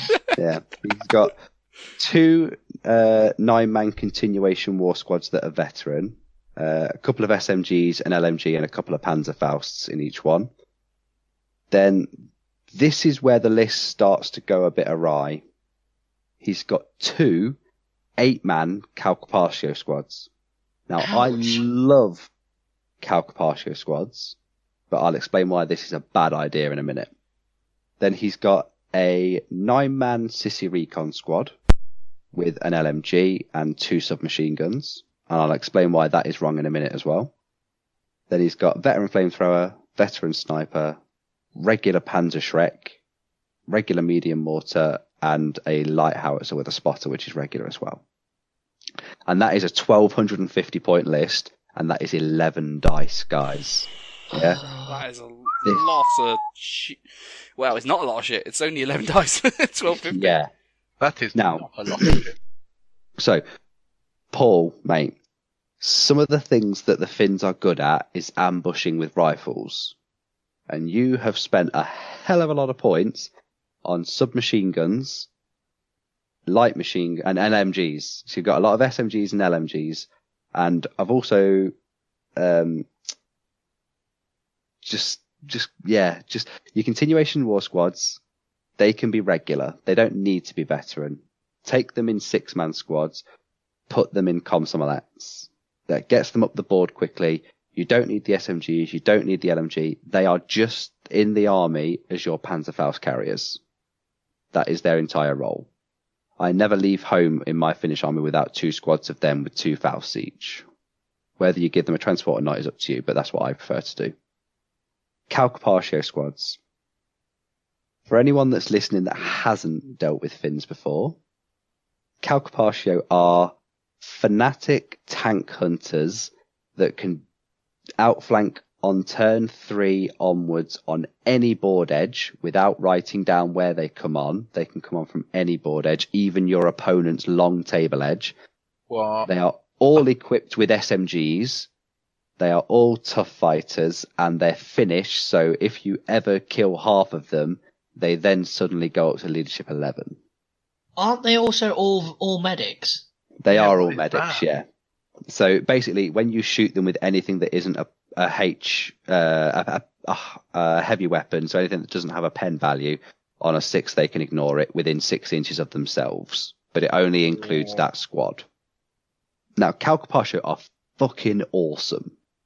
But for 5 men, they're 115 points. That is just on the border of being too expensive to include in a 1,000-point army. And you've got 2 8-man squads that are 184 points each in a 1250-point list. There is a lot of points there wasted that could be spent better. And they stink of flamethrower bait. Yeah. I mean, by all means, take a Calcapatio squad. They are fantastic. If your opponent's bringing any sort of artillery, or you've got a base of theirs to attack that's in their deployment zone, or an objective to catch that's in their deployment zone, by all means bring Calcapatio. 5 6-man squads are amazing for coming on. But 2 8-man squads is overkill. They're not going to earn you back the points that you think they are. Because the problem is, as soon as someone knows you've got them, they will either move away from their board edge in 2 turns, so that when you come on, you're out of range with your SMGs, or they'll just leave a squad back guarding whatever's interesting in their deployment zone and leave it on ambush for 4 turns. So when you do finally arrive, they'll hit you first. Done that before. Yeah, I mean, that's how I won one of my games at the GT a couple of years ago, or a year and a half ago. I had a 5-man Calcapatio squad, and we were playing Demolition. So I ran my BA-10 armoured car and my double machine gun Vickers tank right up the middle, shot everything off his objective on the 3rd turn, and then walked a 5-man Calcapatio squad into it and won it straight away. And that's it. Go through the rest of the list. A 9-man Sissy Recon squad. Their special rule is they can move an ambush. And the Finnish special rule is that when you ambush, you get +1 to fire with your rifles. Yet, you've given 2 men submachine guns and 1 a light machine gun. So you're losing a hell of a lot of points. You're losing a hell of a lot of shots on stuff you're never going to be able to use. And you've also bought the squad tough fighters as well. If I was you, cut down your continuation war squads to 6 men. By all means, give 1 or 2 an SMG if you've got the points left over at the end of the list, but you don't really need them. You could always, without buying them SMGs, give all the squads tough fighter. Make them regular or veteran. That's a personal choice. It's up to you. Just have 2 Panzerfausts in them. That's all they're there for, is they are your anti-tank. Calcapatio squads, by all means include 1. Whatever your preference is, whatever you think works best for unit size. I personally like the 5 or 6-man squads. If you like an 8-man squad, go for it. But you do not take 2 of them. There's too many points off the board. And considering you've only got 11 dice, having 2 of them off, so you've only got 9 dice on the board, and considering you're losing nearly 400 points of your army in outflank, it's a big risk to take. Drop the 2nd Calcapatio squad, invest in Sissy Recon, and just make them 8 or 9-man squads, all with rifles. And then you get the move, ambush, shenanigans. And everyone at our club knows how much of a bastard the Sissy Recon squads are to get rid of. and how much of a bastard they are when you're having to move on them and they're just blatting you on 3s at long range in light cover because they just don't give a fuck. They're going to smash you to bed. I won't play Dan when he brings them to club. Yeah. This list looks like and sounds like it's somebody come from a nation that needs to tool up. But the Finns teach you the value of the rifle. It's much like some of the smaller nations. They teach you the value of having a rifle, and you suddenly realise, actually, rifles are really good. Yeah. I mean, you've then got flamethrower, sniper, both veteran. That's a personal preference for you. I run my stuff as regular, but then that's so I can cram in more sissy recon infantry. Maybe I like to put in the double machine gun tank or the T-28 Postaguna, try and get a BA-10 in there as well. But the rest of it, the Panzerschreck, it's up to you. I don't really take a Panzerschreck, but because I like to have the tanks or the armoured cars with the anti-tank guns on instead. I mean, your Panzerschreck here is 80 points as regular. For 15 points more, if you drop all of your SMGs above in the list, you can upgrade that to a BA-10, which is a 7+ LMG and light anti-tank gun. Medium mortar, standard. And then light artillery, pretty standard again, good choice. It's just your infantry where you're letting yourself down. You really need to readjust this quite a lot. But yeah, and I mean, veterans, they're nice to have, but ideally what tends to happen is, you get people suggest veterans in 6s to 8s, but I find 7s being the sweet spot. And if you're going to do 7s, you need to be saving points somewhere else. A lot of the time I've noticed with your Finns, Dan, is you tend to take like 8 or 9 man regular squads with your Finns. Well, the continuation war squads I always take as 6-man regular because they've got 2 Panzerfausts. As soon as they've blown their load for 2 Panzerfausts, I don't care what happens to them. And the other rule for Finns is when you half the squad, they go up in veterancy. So that's why I take my continuation war squads as regular in even numbers. And that's why I take all of my teams in regular as well. Because if you ever lose one dude from the squad, unless it's a sniper, you're going to be taking the one that doesn't matter. And then suddenly you've got a 1-man flamethrower that's running around and he's suddenly a veteran without paying veteran points.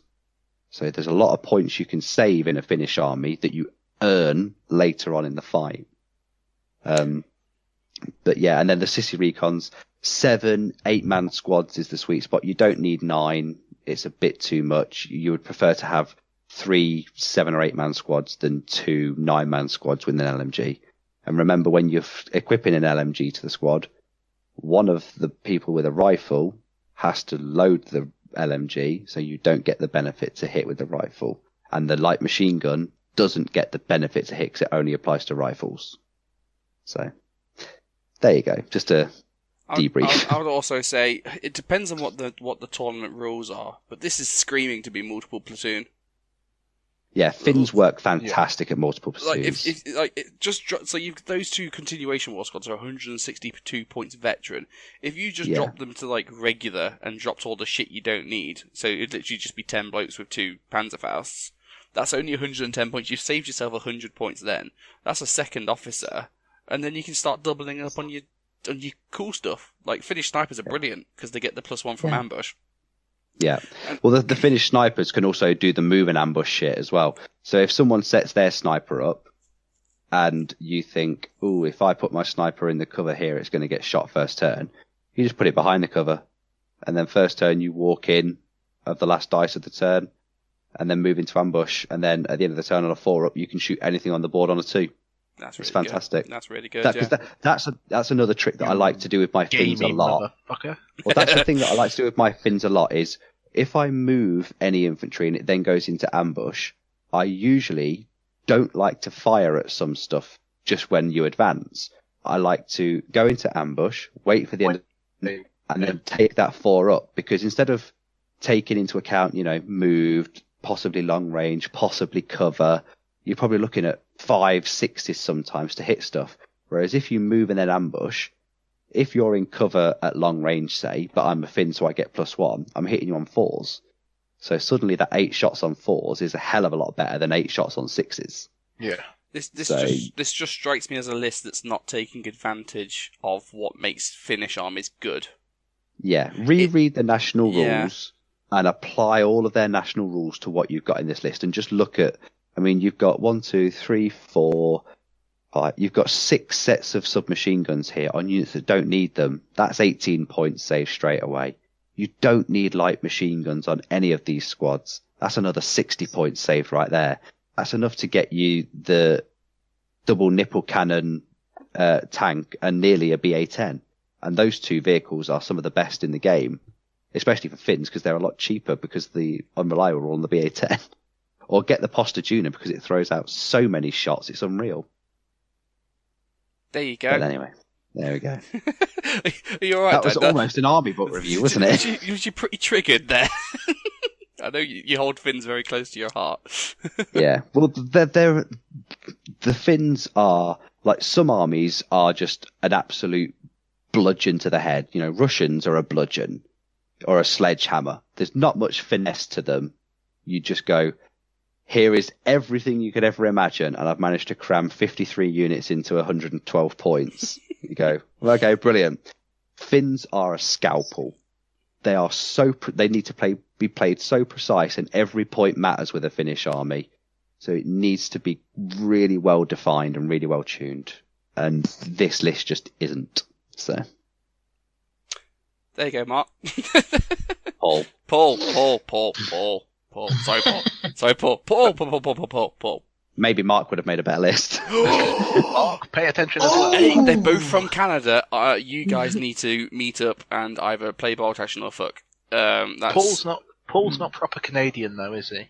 No. He says he used to come from south of Peterborough, which is a town very close to where we're from, and probably met some of you years ago at GW events. Which, Well, that could be Peterborough in the US. You don't know, because they steal all our names because they're not. Yeah, but if he's saying that he's That'd probably be met New Peterborough, though, if he's wouldn't it? probably saying that he's met us a few years ago at GW events, I'm assuming he knows UK because you know. Oh Does yeah. he know yeah. we don't do a GW event? So. Yeah, but he said years ago we did do GW ones back in the day. Depends whether you ever went to like Blog Wars or whatever. Paul, send us a dick pic. I'm sure Topher will be able to recognise you. Please don't. You'd probably be able to date it as well. Wow. No, I'm glad that you've only bought a mortar and a box of infantry. If I was you, I think it's the German winter infantry that they released last year. They are fantastic models. Get them. They work for Finns. I have them as my continuation war infantry. And then I use the Finnish metal infantry as my Sissy Recon squads. Buy a box of the winter Germans and use them. But yeah, sniper, flamethrower, that sort of stuff. That's what you need to add next. There we go. So here we go. Another segment of more or less tournament review, but it's the Imps Open, run by our lovely friend Gaz. Yeah. Well, that was a quick review. There we go. Are you sure it was an open and not a campaign day? I'm pretty sure he advertised it as a campaign day. Yeah, I thought it was a campaign day. Ticket said campaign, but then you look into the pack, one of the packs, then, it was an open, apparently. Well, no, then it was a campaign again. And then it was an open. I guess it depends on which revision of the pack you bought your ticket for. It ended up as being you do whatever you want, sweetheart. Okay, so Imps Open has been running for a number of years. We've always gone to them. It's one of our favourite set of events. We've been advertising this for quite a while, and this time round, Gaz was like, right, I'm sick of everyone complaining about campaign events. There not being enough, so I'm going to run one. And then we just went, right, well, it's an event, Gaz is running, so we'll go, it's campaign day, woohoo, we'll all, pick up books and try and be clever and everything. And then he only sold like 6 tickets, and 4 of them were us guys. Yeah. So he kind of spat his dummy out, not blaming him for it, fair enough, and chose to go, you know what, guys, it's a tournament. And then suddenly he sold like 30 tickets in like 30 hours. At one point, we were more than 50% of the people going. Yeah, pretty much. So yeah, we'll review the event. What list did you take, guys? I took a fairly filthy Japanese list. I mean, Chad. all of your lists are fairly filthy, Pete. Yeah. So it split into 500 points and 1,000. So the 500 point list wasn't as good as 1,000. Started off with 2 little militia squads, a tank, and some teams and bits and bobs. And then at 1,000, I got really, really dicky and got 30 bamboo spear fighters in and some veteran native irregulars just because I hate people. This is a campaign day, Pete. That's so rude. It was down as a tournament. You whacker. What a whacker. Whoa. Win at all And- cost gamer. And I did manage to fit in my punishment unit, which was 5 machine gun section dudes, taken at regular because I was forced to. Yeah. Wow. Did they perform as well as you wanted them to, Pete? They did nothing but not die all day. Hey, not dying's a victory in itself, isn't it? No. Better than my army. Well, what did you take, Daniel? I took, on the back of Paul's email earlier, I took Finns. Oh, nice. Yeah, so 500 points. I had a regular lieutenant, 2 5-man continuation war squads, both with Fausts, and then a T28 Postajuna, the BA-10, and the light AT gun, which 1,000 points added in a flamer, a sniper, a comsomolets. It added 2 sissy recon squads, or 3 sissy recon squads rather, and it added in the light AT gun got upgraded to be a Bofors, so it's a medium AT gun at short range. So yeah, all in all, it was quite a good day. So I went with British Airborne, and I For a actually, change. yeah, because I want to try something different. Rather than going Juggernaut British Airborne, I went with the British Canadian D-Day off the beaches selector, because it was supposed to be a theme day based 1944, so I went themed. And then Gaz changed it, and it all went tits up from there, really. So, in the 500 points, I'd got my free artillery observer, which I wasn't allowed to upgrade to a naval observer, which just Because Gaz is scared of him. Gaz just he doesn't know a good game if it hit him in the face. Says the guy that relies upon his naval observer. He Okay. wouldn't know a good game if he wrote the rules for it. Ooh. Ooh. So in the end, I went Inex second lieutenant with a buddy, 2 paratroop sections, 6 men, an airborne engineer section with a flamethrower, then a flamethrower team, medium mortar, and a recce jeep. And then for 1,000 points, I added in a sniper and 2 Shermans. Just casually added 2 Shermans. Yeah, Well, I And had 2 the Shermans. models, so. yeah. I already own them. Yeah, I didn't have to do much. Borrowed a flamethrower off Topher. Job done. Was that my flamethrower as well that I lent to Tope? No, that was my own flamethrower. Ah, okay. Yeah, no. Yeah. It's just when I went to grab my flamethrower out the box to give it to Spurlie, I found your flamethrower that you'd lent me from the GT. I was like, oh, I've had this for like 4 months now. I should probably give it back to him. I wondered where my 5th flamethrower had gone. You've got so many missing. One missing didn't quite hurt. I know. I took like probably the softest list I've taken to a tournament in a long time to this one. I say that my 500 points was pretty mean, but 1,000 points was shite. So 500 points was it was a oh man, I forget now. It was an officer, 2 10-man Shirker squads, 1 8-man vet squad which was tooled up with SMGs and Panzerfaust, and then it had a flamethrower and a Kettengrad, and it had a Nebelwerfer. And that's my 500 points. At 1,000 points, my big veteran squad. Oh, sorry. At 500, I also had a veteran MMG team because I, like Pete, had punishments that I had to atone for. And even though one of the Gaz's rules that he kept changing, one of them was a 20% discount. No, was it 20% discount for MG teams? Yeah. It was still Yeah. shit. Even making it 52 points wasn't worth it.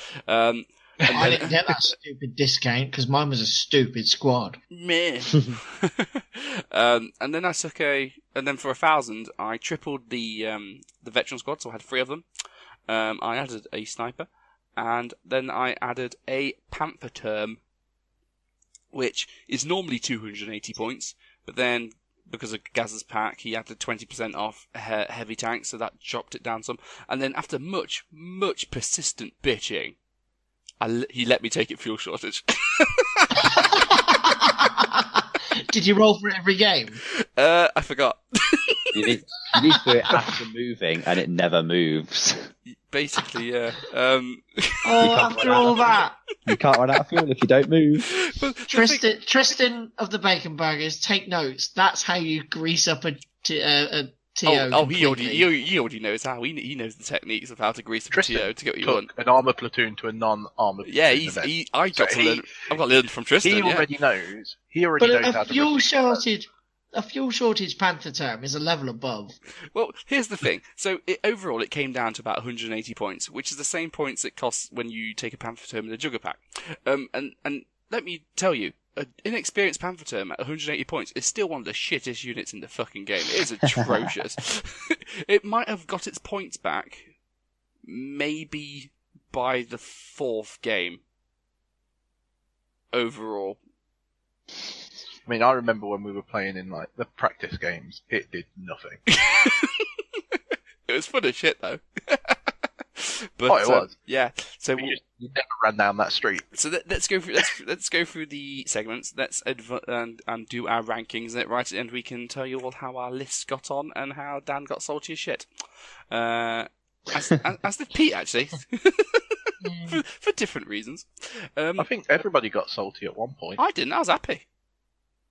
For Yeah, once. because you benefited from all the salt. Well, well, we'll see. We'll get to it. Right. Pack. Which one?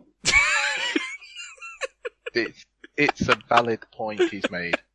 I'm going to go for the pack that was released on the 8th of February. What about you? Are you taking the 8th of February in the afternoon or the 9th of February in the morning? I was actually going to go for the 8th of February at 10 minutes past 11. I did every morning you'd wake up and you'd look at the event page and Gaz will have posted another little comment of, oh, by the way, guys, for my event we're playing Tiger Fear like this. And oh, by the way, guys, we're doing that.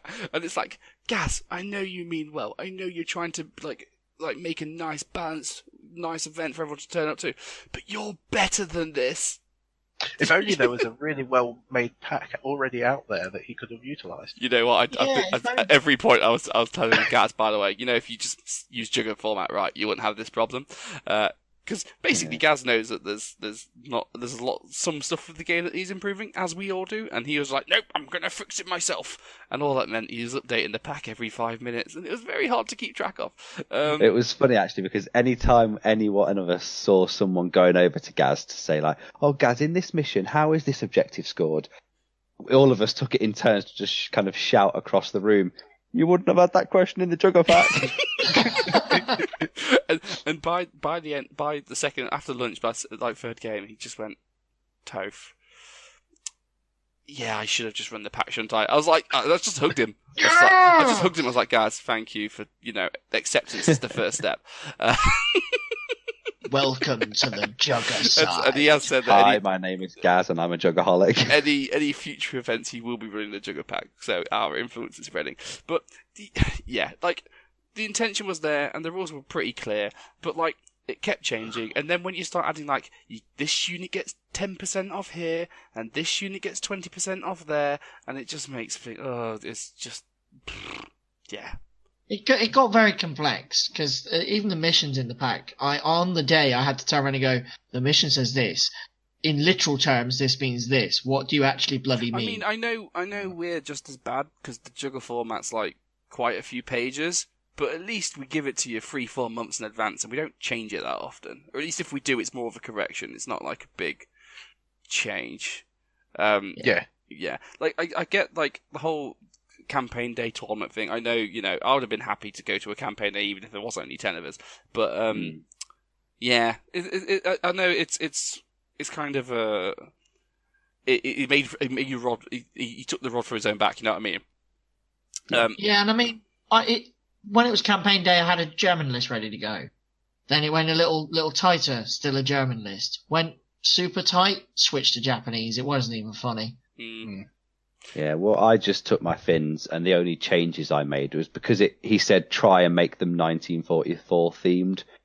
My Calcapaccio squad had to come out to make the points so I could put the Poster Junior in because the T26 wasn't in use by that point. Otherwise, I just took my normal finish list, so I couldn't be asked to read any of the rules he'd put in to get any of the extra points and stuff. I'm going to give the pack a 2. Yeah, I'm bang on for a 2. Yeah, I can't disagree with that. It's a 2. I'm going to give it a 2 just because that's the average hours it was until the next amendment. If he'd have let me get my naval observer for 50 points, he may have got a 3 from me. I just think for a pack, what you want is you just want simplicity and consistency and clearness. That's what you want. Yeah. You just want Get it out, leave it out. For better or for worse, everyone wants to know what you're doing, and yeah. Right, venue, Imps Gaming. I like it. It's not got a bar. 4. It was your first time at Imps, weren't it?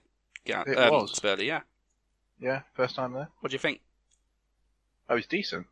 It was, yeah, definitely one of the better, shop venues that I've been to in my time. Yeah. Good bit of space. Yeah. It's quite a large gaming area for a shop, so that was good. The smell, there wasn't really a smell. No, positive. But I will say it was about minus 702 degrees. So... Oh, that's just Spanish Dan talking. The rest yeah. I'm actually with Dan in here because it was really cold, and although they had heaters, it meant that you was either in minus 100 or at plus. 100. Yeah. I don't know what you're about. I played every game through a heater. See, I didn't find it a problem at all. But then again, I wear shorts. I mean, I've been in colder venues. I've been in Sanctuary games in winter. That's fucking atrocious. But that was horrible. Yeah, but it's a nice enough. I like the food they put on for lunch. That was good. Yeah. Yeah. I mean, I'm still giving it a 3.5. It was a good venue, good space, no beer, so loses a point, and very, very cold. But it did warm up halfway through the day. And the toilets were clean. Bish bash bosh. Toilets were clean, and the shop's got everything you need from it as well. So, the lunch was good. Managed to pick up some hobby supplies. The only downside is there was no bolt action stuff to buy, which is a shame. Yeah. But there was 3 boxes of something. Oh, great. Yeah. Let me guess, German and US infantry? No, I don't think it was even like British paratrooper starter box. 3 of them. Times 4, yeah. What are you giving it, Spurlie? I'll go for a 3. Yeah. Just maybe let's go for a 4. Look, now I'm doing it like Gaz. Indecisive. I think an overall 4 out of 5 is about right. Yeah. And for all of you wondering out there, Sheffy did turn up to this event. He didn't flake on this one, unfortunately. So it was shocking. It was. Yeah. If he hadn't have turned up, 5 out of 5. Ooh. It's all right. Sheffy doesn't mind. He loves me. Does he though? I never know whether you two are going to start punching each other or snogging, you know. Yeah. Like, the tension at club between you two is something strange. It's like, you kind of like each other, but you kind of don't know if it's in jest. I genuinely don't know if it's in jest or whether you do actually have a secret love child together. Well, that'd spoil the secret if we told you. I know. It's the secret of Spurfield. I'm just enjoying the ride. Or Sheffley. Sheffley. How would you spell the mat, though? Would it be 1 or 2 T's? Well, half a T. We'd spell it correctly.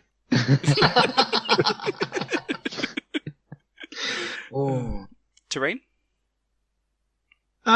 Well, 2 of the boards were absolutely fantastic, but I'm incredibly biased, so 4 out of 5. We did provide the terrain, didn't we? 2 of the boards. Yeah. I mean, to be fair, hats off to Gaz, because it was basically, other than those 2 boards, it was all his. The shop didn't provide any. Oh, did it not? No, the shop did have terrain, but it's been because the bolt action community there's kind of waxed and waned over the years. It's kind of all gone to shit. Yeah. In which case, you know what? I'm going to be generous and give him a 5. Yeah, for saying it was all his. And when we say his, it's not even like a club's. No, he literally owns that. He just happens to have like a tournament's worth of terrain in his like garage. Just by accident. Just by accident, yeah. So yeah, I'm going to give it a 4 because although the terrain for the most part was good and it looked great, I had that one game where the board was wank and it affected the game. The one with the trench. Yeah, I played on that one as well. Yeah, I played on that trench board, and it was basically there's like a trench along the middle, and then lots of craters, which meant everything could see each other. There was no cover in the way, and then everything was in hard cover. But the moment you moved, you were in the open on 3+, and you got shot to shit like World War One style. You couldn't get anywhere. Yeah, and we played that mission on a fucking objective mission where there was 2 in his half and 2 in my half, and you know what? It was basically nearly a fucking draw because we just couldn't do anything. So that board was shit. It looked great. So I played on it that wasn't one, playable. and I played on another one that was a gorgeous board. It looked amazing, but it was just unplayable for both of us. Which one was that? I was in the little room at the top, not right in the corner, the one next to it. So next to the door back into the shop. Pete's first, but the board Pete played on first game. Yeah, that was quite nice. For the objective mission, it didn't quite work. Just got to get good, Spurlie. Yeah. Myself and my opponent, we both had tanks, but there was nowhere to actually see anything. There was just a bit too much line of sight blocking for us. I'm going to give it a 4. It's a 4 for me. Yeah. 4. Yeah, I'd give it a 4 as well. It's solid set of terrain, isn't it? I was just unfortunate to play on 2 boards that didn't play to me, but everything looked great. Yeah, it all looked great. Yeah, it's just I think to be fair, when we come to it with missions, I think some of it might be more the mission than the board that was the issue. Yeah. But yeah, that trench board was a bit ganky. Yeah. Speaking of missions, Gaz wrote 4 completely independent missions for each round. What did you think of his missions? They're not Juggernaut missions. They weren't Juggernaut missions. So the thing about 3... the Juggernaut ones is we've taken the ones out of the book and made them make sense. Because there's nothing inherently wrong with the bolt action missions from the rulebook. It's just that a lot of the wording is utter dog shite, so we've just made them make sense, really. But Gaz's ones, there was quite a few errors throughout the mission statements. So, like, you know, in one of the missions, you had to be touching the objective to claim it. Yeah. And then that wasn't made abundantly clear at the start, so people were then within 3 at the end, and as people were walking around going, oh, that's not claimed, and then it affected people's games. And then on another mission, you didn't have to be within base context, it's just within 6 of the objective, and it just made it far too confusing by the end of the day. Yeah. I once again, I can see where he's coming from, because the book missions are shit. I just think that there's better ways of fixing it than them, because than rewriting it from the ground up. The objective mission on the 3rd game, it was like key positions, great mission, but he rewrote it so to score an objective, you had to get 1 model in base with the objective, and that model scored it, much like Top Secret, which is fine, except that kind of lost my opponent the game, because on the last dice of the game, it was two objectives each at that point. I just exceptional damaged one of the guys holding the objective on his side of the table, and then went, well, there you go, you only hold 1 now, I win. And it seemed really unfair, because he had 2 or 3 units within 3 inches of the objective, but because that one bloke had died, no, you don't get anything. You'd game over, you've lost. So, although I won that game, and great, I managed to win a game because of Gaz's mission, it's just that's not right. It's not fair, is it? No, and I just think there's nothing inherently wrong with just having a unit of inferiority within 3 inches. What's wrong with that? And I know a lot of missions, a lot of tournaments try and rewrite the way you score things. And I know Warlords ones aren't particularly clear, but the intent is clear. If you just rewrite it to not be stupid, it's fine. One thing I will say, I find that the touching bases one, where you had to touch the objective, it particularly put my opponent off because at that point I was playing 1,000 points. I had so much infantry on the board that he wasn't going to come near me. So it made it a little too easy. Yeah. I did like the secondaries he tried to include as well.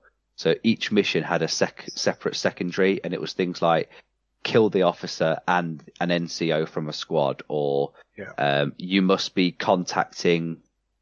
So on one of the missions, you scored an objective on turn 2, on turn 4, and turn 6. And if the same squad is holding an objective on turn 2, 4, and 6, doesn't matter if it's the same objective or different objectives around the board, they got the secondary objective by being like constantly claiming and racking up tournament points. So that was good. There was the one for like the sector style board, the quarters, and you got the secondary if you managed to have a unit in each quarter at the end of the game. That was cool. Yeah, I like that. The secondaries were cool. Yeah, I just think it was later. I think the problem with the missions is because I'd written them and obviously read them for typos and all that, but I don't think that they had been necessarily been well play tested.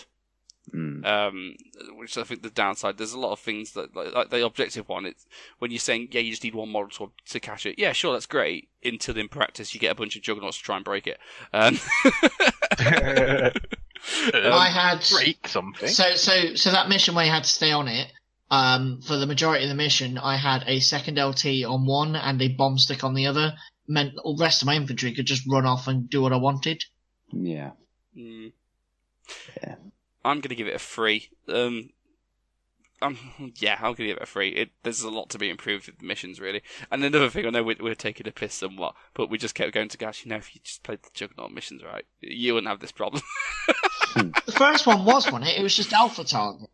Yeah, pretty much. Yeah, it was alpha target, but he changed it so different unit types scored different points on the objectives, which is just, once again, just making more complication. Just adding more complexity. So it's like if you're an officer, you get 4 points, and if you're a squadrier, you get 3 points, and if you're a team, you get 2 points. If you're a tank, you get 1 point. It's just like, mate, If you're a free forward artillery observer, you make Sheffield cry.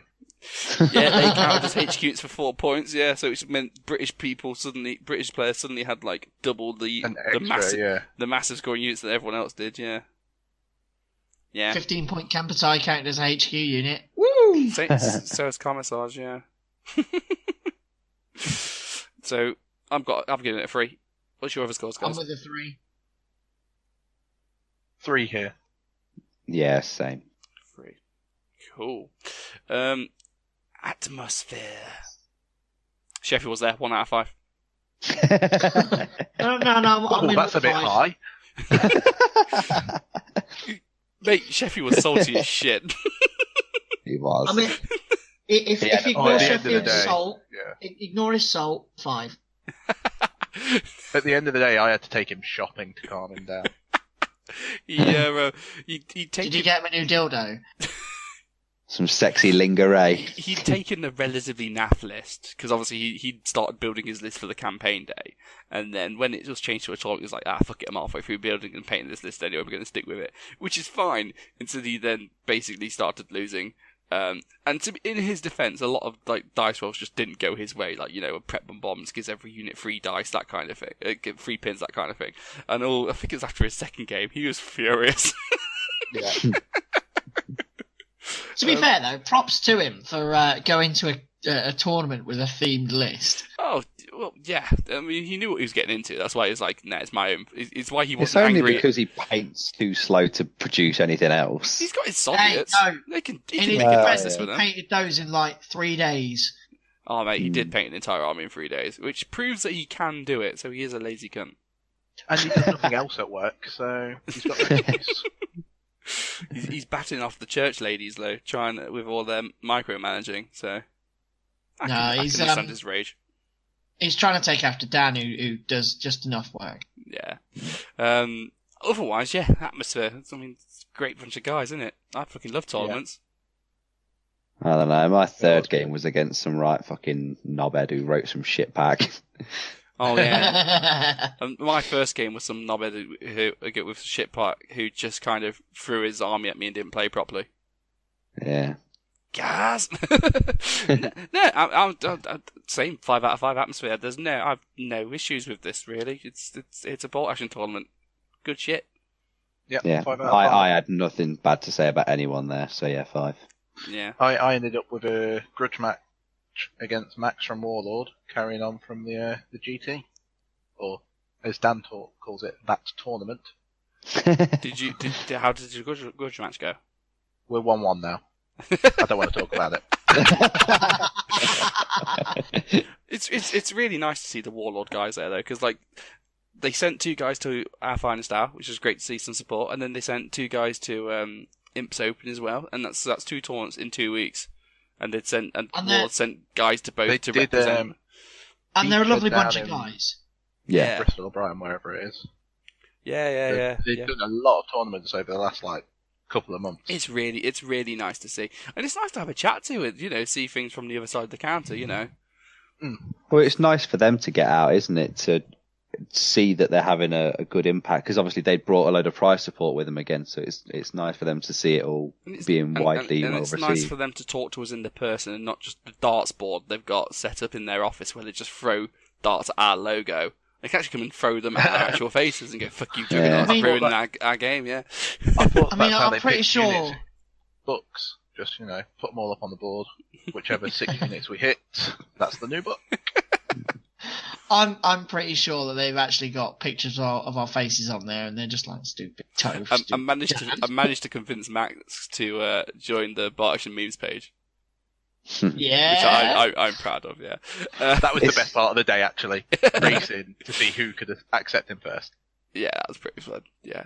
Is that 5 for Atmosphere then? Yeah, 5. Okay.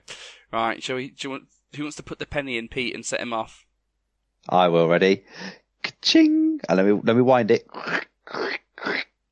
Ding! Pete, Go. do you want to talk about Tio? Fuck off.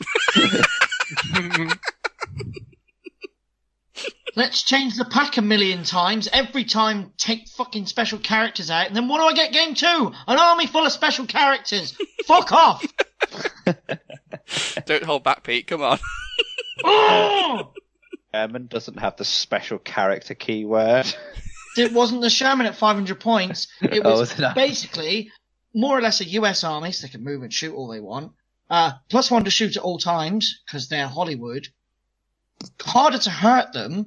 Their fucking officer team was a 2nd LT and a retired major, which basically meant he had a 2nd LT and also a +4 in there, just for a laugh. Oh, and a special rule that if he gave you a dodgy poker face, he auto-passed his order check. Why? So were those Struggling to see the problem. So someone brought the Kelly's Heroes rules to the Yes, competitive Gaz tournament. Yeah. allowed that bullshit. And so basically, it was 3 dice of unkillable shit, and you had to play it in kill points. Kill points. Round 2, game 2 basically came down to 1 dice. Does my flamethrower work? No, I lose. Yeah. Sounds like my game. Well, they're Right. a unit that is veteran, aren't they? Veteran Pathfinders that only get wounded on 6s. Yep. And are they always ignore pins for morale, or always ignore Stubborn. pins for all orders? And yeah, they get a +4 with the major near them, and they're Americans with bars and SMGs, and The yeah. whole squad has SMGs, and there's 1 bar in there, Don't they all and it's get, just don't they all get it's a +1 to insane. hit as well? Yeah, they're Hollywood, so they always get a +1 to hit. So not only do they get within point blank, not only do they get within they hit point on blank, ones. and you think, shit, it's 2s, or I'll go down. Now it's 4s. He goes, fuck you, it's still 3s, and you're like, oh, fuck off. Wow. Like, I mean, in the background, the guy actually using them was a lovely bloke, but Gaz just let it in, and he was being a knob. In his defense, though, he did say, "I didn't realise it would be that bad," because he hadn't read the rules. Who lets them in and doesn't read the fucking rules? He checked lists. So what do you do? Get to that one and go, oh, maybe not. Just Yeah. that. Yeah, can't I be mean, bothered. to be fair, if that was any other mission than kill points, you could have. If it was objectives, you might have won by doing objective shenanigans and dying. But because it's just kill points, it's just like, yeah, you physically need to kill more of this guy. And by the way, he's God mode. But then at 1,000, As a he had- Japanese player, when I can't charge him because he'll fucking win, I can't flame him to death because he won't piss off, and I can't shoot him to death Even though he can't kill my tank can't kill him either. At 1,000 points, he adds in a Sherman, doesn't he? And it's the Kelly's Hero Sherman, so it's got... Yeah, what made it worse? 500 points, he's actually playing at 450, because at 1,000 he puts in a 550 point Sherman that's got a stupid bloody paintball rule that automatically hits, and if it hits the vehicle, your vehicle goes down. What the fuck? Yeah, and it's got a 76mm heavy gun, it's got like 3 Pintle MMGs, it's got Sherman version of Tiger Fear. It's just stupid. Oh, it's got Sherman Fear. Didn't he? Yeah. He didn't even fill a full generic platoon either, because he didn't take the 2 squads. You need to fill a platoon. No, it was an LT, 1 squad and an MG. What the shit is that? Gaz fucked up. Gaz done fucked up. Gaz fucked up big time. It feels like you have an intimate relationship with this Kelly's Hero thing, Pete. It's banned from most tournaments we go to because it's full of special characters. I just like how I can see why. Because Pete still dreams about this at night. Because in what I forgot what his name is, the guy who had the Kelly service, he'd done a really cool display board as well, Wayne. Yeah, and Wayne, wonderful gentleman, and lovely bloke. He won best theme because he'd done a display board and he'd built in like speakers and it was playing out the theme song, which was great. But I think Pete was triggered over lunch when all you could hear was the Kelly's Hero theme. You know that wound you've got? Let's rub some salt in there. Yeah. I mean, Wayne was a lovely bloke, and about turn 3, after the flamethrower had already failed, and he realised the tank couldn't kill anything, he kind of stood there and went, maybe I should back off these special rules. And I'm like, yeah, maybe, in my head. But he's a lovely bloke. I'd play him again, but not with those stupid Kelly's Heroes. He did look quite apologetic that it was so overpowered at 500 points. I mean, I turned to Wayne and said, it ain't your fault that I'm having a bad time. It's Gaz's fault because he's let that shit in. I think if it was still a campaign day, that would have been fine.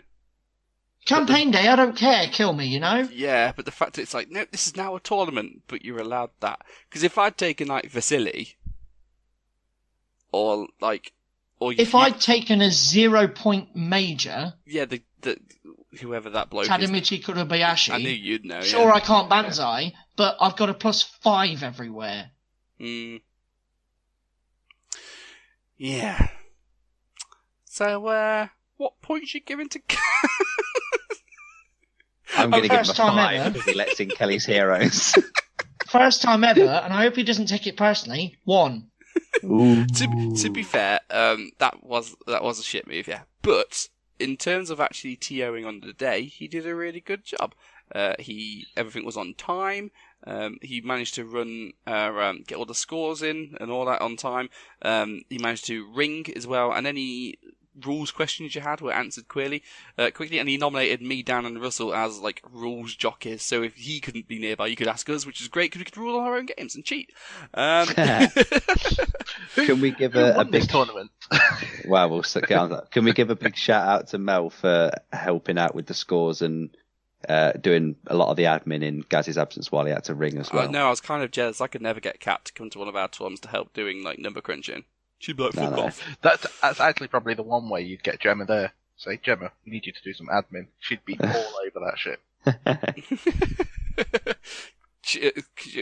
Would she be excited to passive-aggressively tell people that they've not wrote things clearly and to go back and try again? Oh my god, it would be good. See, Kat wouldn't say anything. She'd just secretly hate them. And then she'd speak, when I go over there, she'd just be like, go and sort this fucking guy out. And then she'd like, give it back to me, and then I'd have to go and do it, because, you know. Gemma would just throw it back in their face.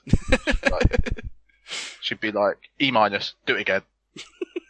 She'd go proper teacher mode on it. This is disgraceful. Do you get to trigger somebody else instead of me now? No, we've got to give our TO score. I'll give it a 3. I'll give it a 3. It would have been a 5, but, you know, letting in special characters, a special character army, is a fucking dick move. See, I'd give him a 4, because as and when required on the day, he did a good job. But I'm still salty about my naval observer, so... there we go. Dan? Yeah, 4. But not for the same reason as Spurlie, because I couldn't give a shit about observers. that averages out as a 3, thanks to Pete's horrendously low score. I'm surprised he gave a 1, to be honest, Pete. I'm thinking of the editing. You know why? I might need to drag It would down have the been a volume. -5. It would have been a -5. But you know what? Gaz is a nice guy. You can have a 1. A pity point, Gaz. That's what you get. Pity He got a point. pity fair. 6 points. We did make him watch his Wales team lose to England as well after the tournament, so he needs a bit of slack. Twice. Hey, Yeah. we can end on a high with the last one. Prizes. Everyone got a prize. 5 out of 5. Simple 5. as. Yeah, quick. And not only like 5 out of 5. He kind of followed our the way we do things, where if you win, you get a certificate and you get like just a £10 voucher or something. And then otherwise, it's the same as usual. So you don't have like the first player running off with 100 quid's worth of stuff while everyone else gets nothing. It was really nice to spread out. Here's a table of stuff. Pick what you want. Pick what you basically. need, wasn't it?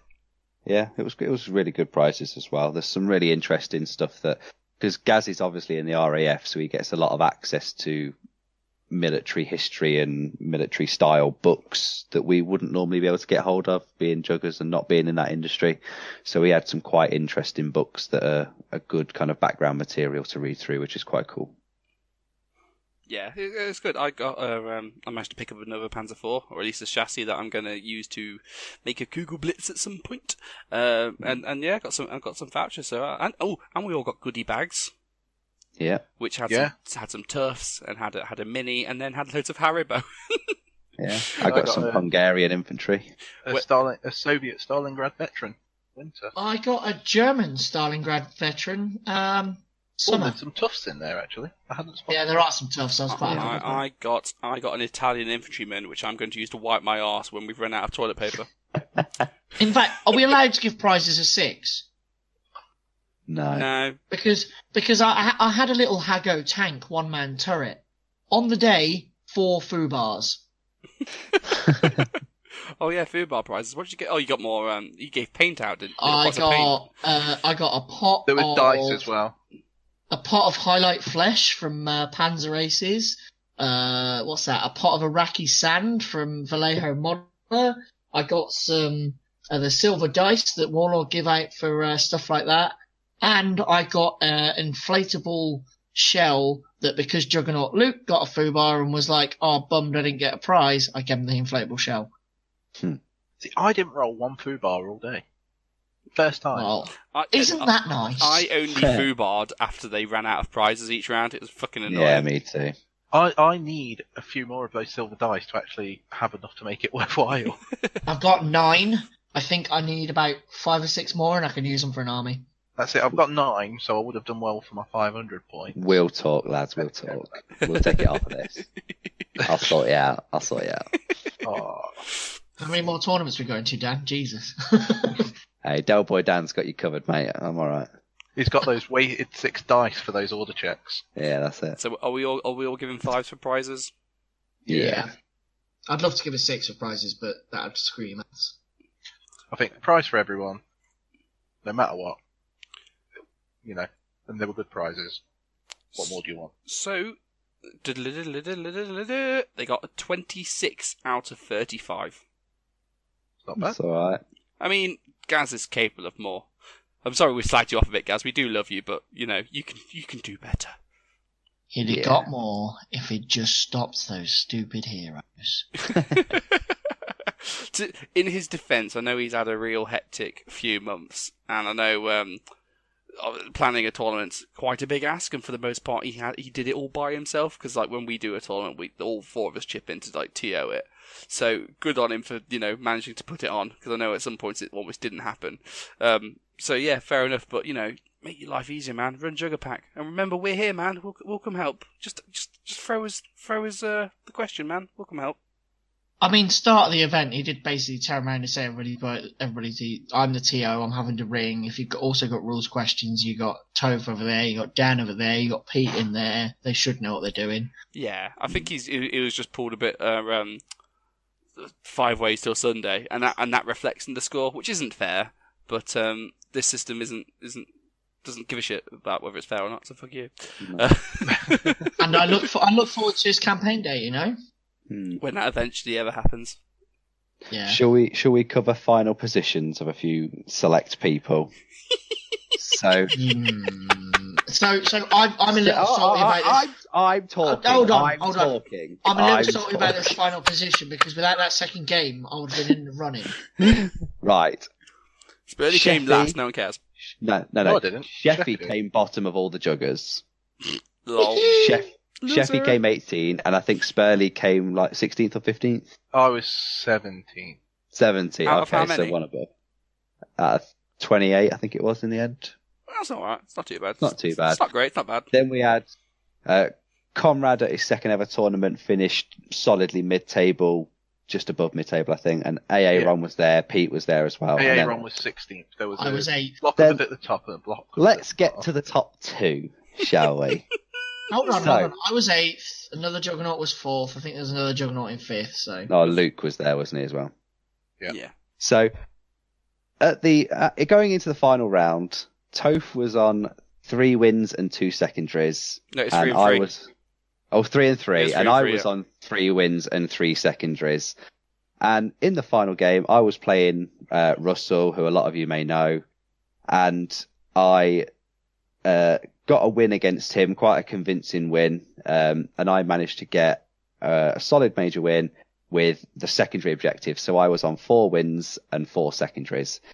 And Topher in his last game got a win. And did you get the secondary? Not in the last game, no. No, you did not. So that's 4 wins. That's 4 wins and 3 secondaries. So who did they give the prize to because they got the scores wrong?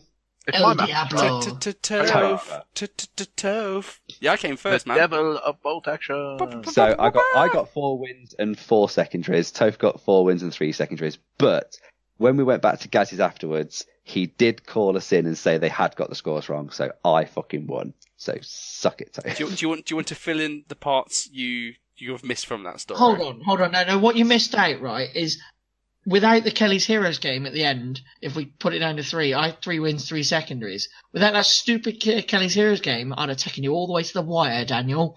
Yeah, you probably could have won on kill points because that was the tertiary, and I hadn't got many kill points through the day.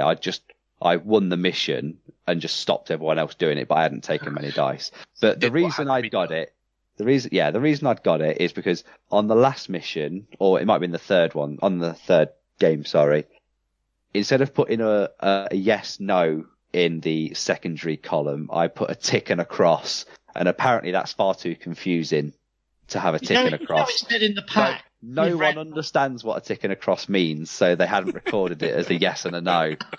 Dan, they said in the pack, right? It had a little thing saying you put a y or a n. Yeah, but a tick and a cross is basically the same thing, but apparently that's like something they found at the ship at Roswell, and no one could understand it. The funniest thing is when me and Dan chatted after the round 4 while everyone was packing up, we was just like, oh, you got 4 and 4, yeah. Oh, I got 4 and 3. Cool, you'd have won, then I might come second or third, and that was cool, and I was happy with that. And then they were calling out prizes, blah blah blah, and then they went second place, and they went Dan Lane, and I was like, oh, maybe everyone got a lot of points, and maybe I came 4th or something, because I definitely didn't think I'd come above Dan. I thought maybe someone else has got 4 and 4, but then loads of tertiaries. So that's fine. And then they called, and they went, oh, number 1, and then they went, Toph. And I was just like, you fucking what, mate? Yay! That's fine, I'm great with that. Maybe, someone's been confused somewhere. To be fair to you, because you usually are a bit of a dick when you win against me, but you did go up there and you went, no, Dan won, because he got 4 wins and 4 secondaries. It was like, oh, I was going to really? say, I may be a dick, but I'm honest. Give me that much. Yeah, you are, yeah. I will commend you right now, and if you agree that I won the tournament, I will give you a kudos. So I went up and I was like, "Are you?" I was like, "Are you sure?" I'm pretty sure Dan won. And he's like, "No, mate, we've counted up. It's yours." I'm just like, "Fine, great." Took my first place certificate, shook hands. Yeah, great, that's cool. And then you were just like, what the fuck is that? I've definitely won. And you stormed over to Mel with the computer. He's like, let me see the scores now. Let me see the scores now. proper. You couldn't even. No, the idea that maybe you got it wrong. No. So you interrupted the entire award ceremony so you could go and have a fucking look because you're a little girl. You couldn't control it.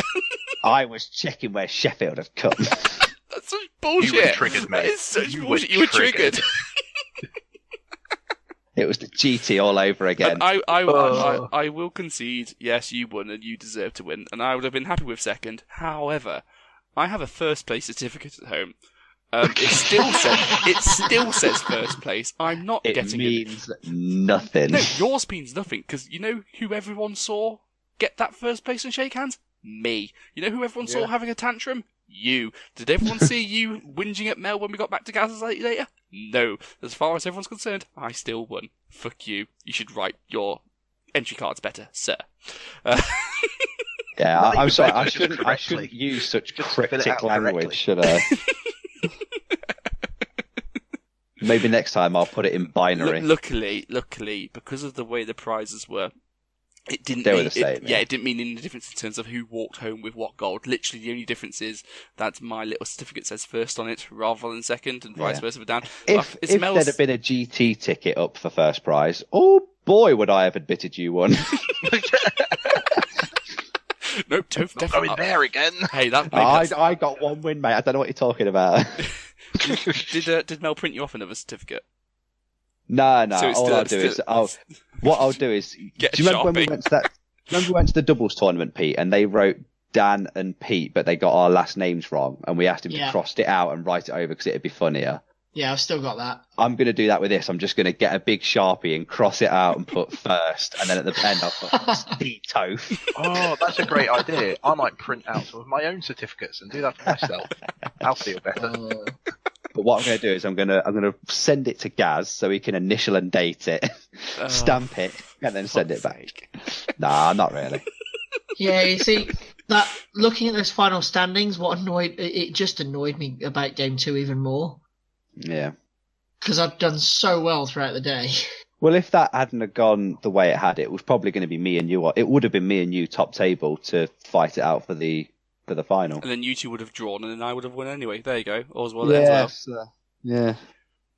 There's But, always a way, isn't there? Yeah, but overall, we may have bitched and moaned about the pack, but we all had a load of fun. Lots of fun to be had, and because it was Gareth's I had birthday, great fun, and it was Gareth's birthday. It was his birthday party. I think it wasn't on the day, but it's very close. So we all went back to Gaz later for pizza, and Sheffy got control of the remote and YouTube, and much confusion was had by all.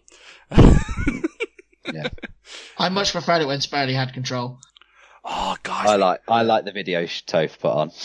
Oh, what was that? The Siamese twins one. I was going to explain this actually. No context. No, just leave it. Just What say keywords can people search on YouTube? It's twins, hypnosis, wanking or something. isn't it? I don't know. If you just type in No, Siamese twins, funny YouTube, it might come up.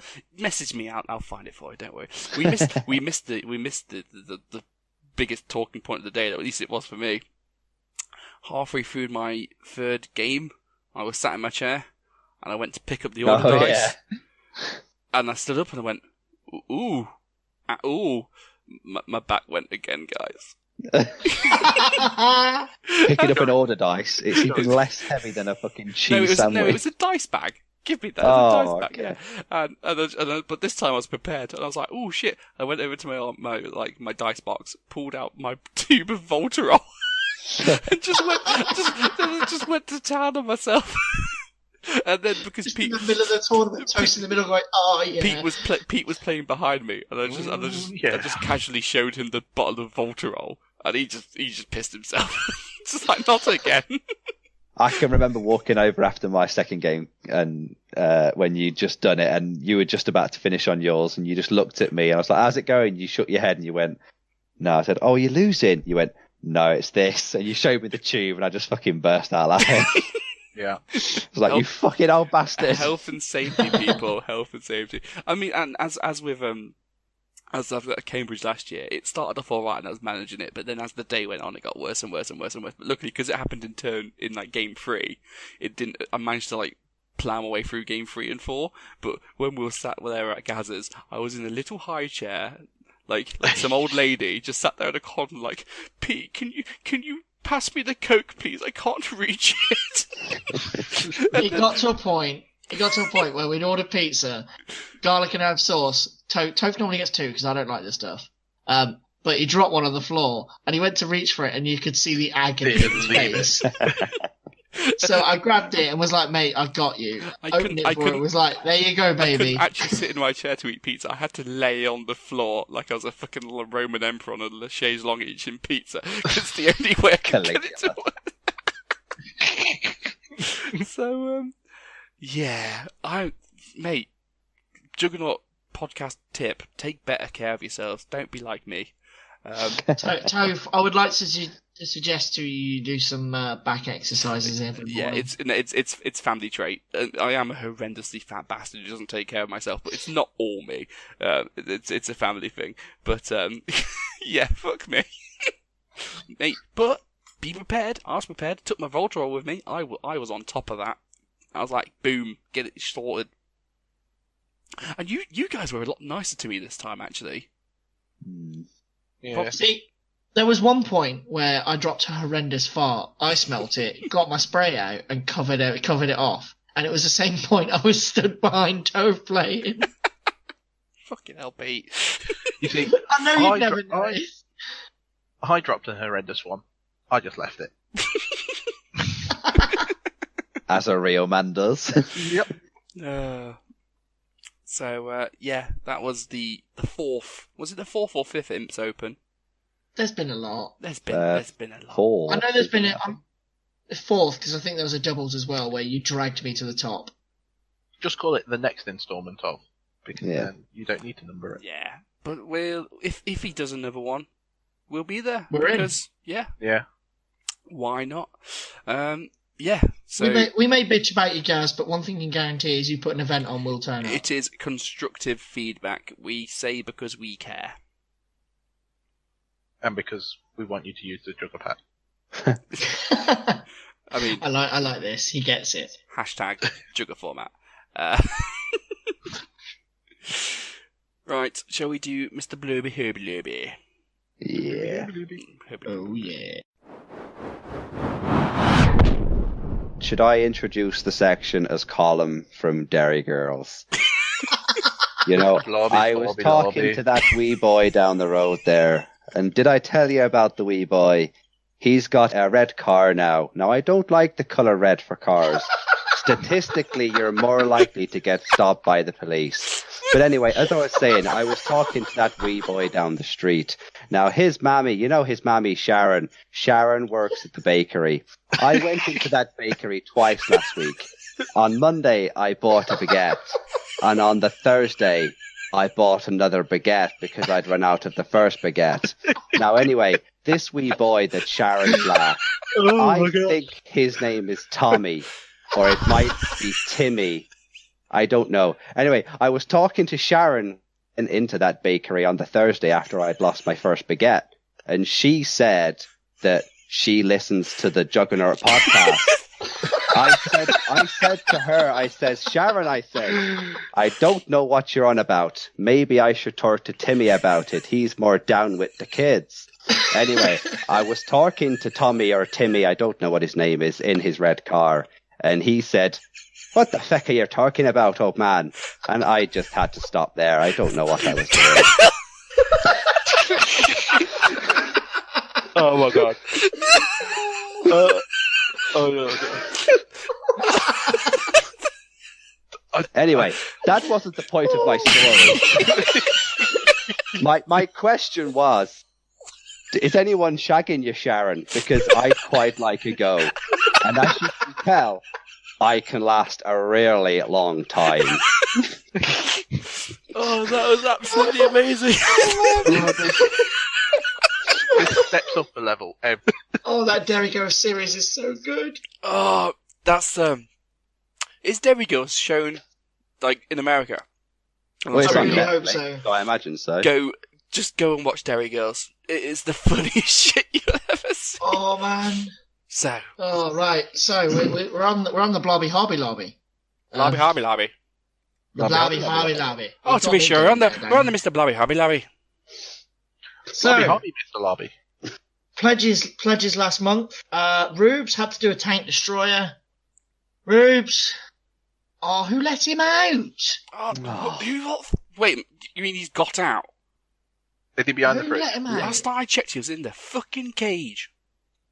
Is that why Sheffy's no longer here? Has he absconded with him? I swear to God, if Sheffy turns up on the Bacon Burgers episode, I'm going to hit the fucking roof. They've just eloped to Brighton. I mean, to be fair, if Sheffy turned up on the Bacon Burgers and had a chat with JL, fuck me, that would go. That'd be something. That'd be like Sheffy multiplied. The problem is, Don't cross the I don't streams. think the bacon burgers could get much worse. And then you put Sheffy in there. Oh, so back to more serious news. Sheffy didn't pledge. That's useful.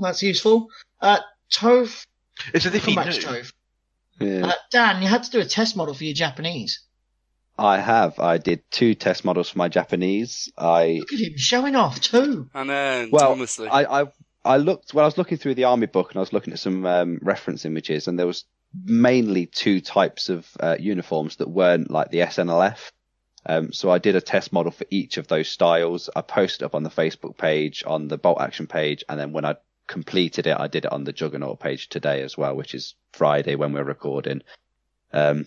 They look quite good. I tried to do the bases as well with the water effect, but that failed completely. It needs a lot of work to redo that, and it's got no jungle elements to it at all, so it looks really bare at the minute. So there's a lot of work to be done on the basing, but overall, I'm happy with the 2 colour schemes, and a lot of people have said that I need to mix the 2 uniforms in and make it the majority the standard yellowy IGA uniform, and then a mix of the green tunics in as well to make it appear broken up, and towards the end of the war, kind of everything's all the supplies are running out and they're just grabbing what they can to get their boys on the field. So I think I might do that. Bleached in the sun, yeah.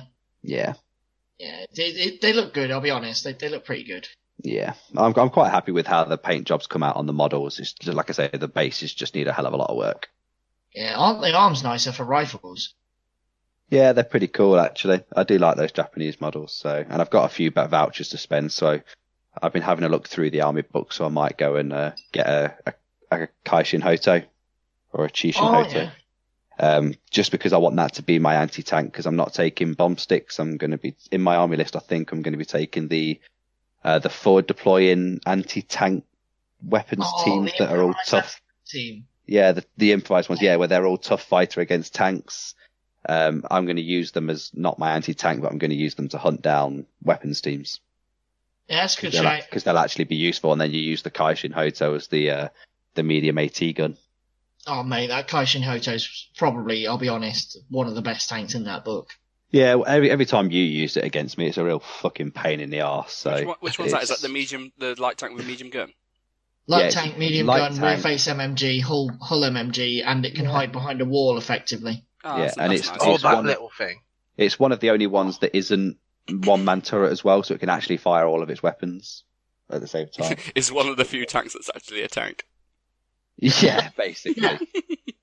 There's quite a few interesting vehicles in the Japanese army, actually. So I've got to maybe get a couple of the tanks and just mix and match them out for a few test models. I like the heavy howitzer one you can get for like 150 points or The something. Horo. That's pretty good. Oh, the Horo, Yeah. yeah, I want Yeah, one of that's really those. cool. You're only I allowed think the to only bring. downside is it's open topped. You're only allowed to bring that if every time you fire at it, you go, "Oh, hello," and then roll the dice. Horo, horo. Hello. Oh, Have you what was also it? seen the Honi 1 tank destroyer that can also fire its medium AT gun as a light howitzer Yeah, that one's alongside quite it being cool. open topped? Yeah, I like that one as well. Yeah. Yeah, there's actually quite a few interesting. I love the amount of Japanese tanks that have got guns that can fire in multiple arcs and just throw pins around like it's going out of fashion. So Yeah, it's weird, isn't it? yeah, they're really cool. It really Really, is. really cool. But yeah, so yeah, that was my pledge done this month. Yeah.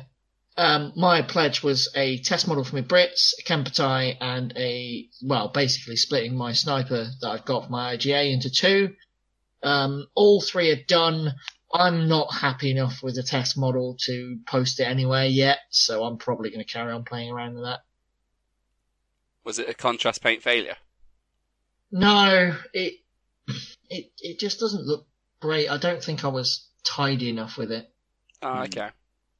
And I think I chose the wrong highlight colour to go over the contrast paint. The contrast paint worked brilliantly. Ah, cool. Okay. I mean, I'll post it up when I'm happy with it, but I ain't happy. And my test model is the MMG team from the box. Well, what else? Only thing it's useful for. Yeah. So I was, I'm quite happy with that. And so that was my pledge out of the way. Toph had to do 20 infantry. Is it a second failure in 2 months? Oh, that doesn't sound like a good noise. Okay. Was it the pledge stuff, wasn't You it? sounded like a tradesman giving you a Not the quote. pledge, commission stuff. it's like the mechanic in it. It's going to cost you. That is. Ooh. Yeah, I pledged 20 infantry, but then a lot of stuff came up. So my own fault. I was finishing off playing some painting some Sigmar stuff, and that took too long, which then meant it only reduced me down to like 1 week worth to actually get my pledge done. And then loads of stuff for WTC. Shetty would have done it. Well, probably. You shut the fuck up, sir.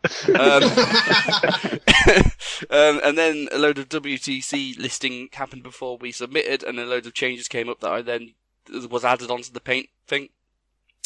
And then we went to 2 tournaments, and basically I just fucked up my time. And although I've gotten started on all of my shit, it's not finished yet, so I didn't meet the pledge. But the question is, are you able to get them all painted in the next 2 days before you edit this and submit it for publication? No. Mate, 2 days. It'll take 3 days to edit it. Let's be honest. Give I was going to say, 1 I can take as long as I want to edit it. So that's a catch It'll question. take as long as those 20 infantry take. No, because we're going to what's the convention called we're going to tomorrow? Hammerhead, yeah. And so that's the Saturday gone, and then if I edit it on the Sunday, and that's my weekend gone. So probably not. I'm just going to accept the loss and just go, hands up, and it's fine. Also, when I was painting the dude, I base coated, I think it's like 40 infantry I'm now painting, because everything's escalated, the amount of shit I'm painting for WTC. And I painted 40 infantry with the wrong base colour. So I've got to redo What do you do that for? Because I'm a knobhead and I picked out Incubi Darkness rather than Eshin Grey, because I'm a fucking moron. So they're purple. Well, no, they're midnight blue instead of grey. But Did you not purple. notice that? Well, I did, but I was already. It was late. I was painting into like a non-white lamp, so I was kind of a bit like off. And then by the time I noticed, I was already like 20 through. I was like, "Oh fuck it, let's just keep going." I wonder if I'll be able to fix it in highlight. And then when I came back to it the next morning, I was like, "I can't fix it. I'm just going to start again." So yeah. Don't worry though. Just dip them all in Agrax Earthshade and submit them for a Golden Demon. Yeah, I know, but I've got to match the previous ones, and I've got to make them look as shit as the rest of the models. So Does the Agrax even hide the fact that it's not a GW model?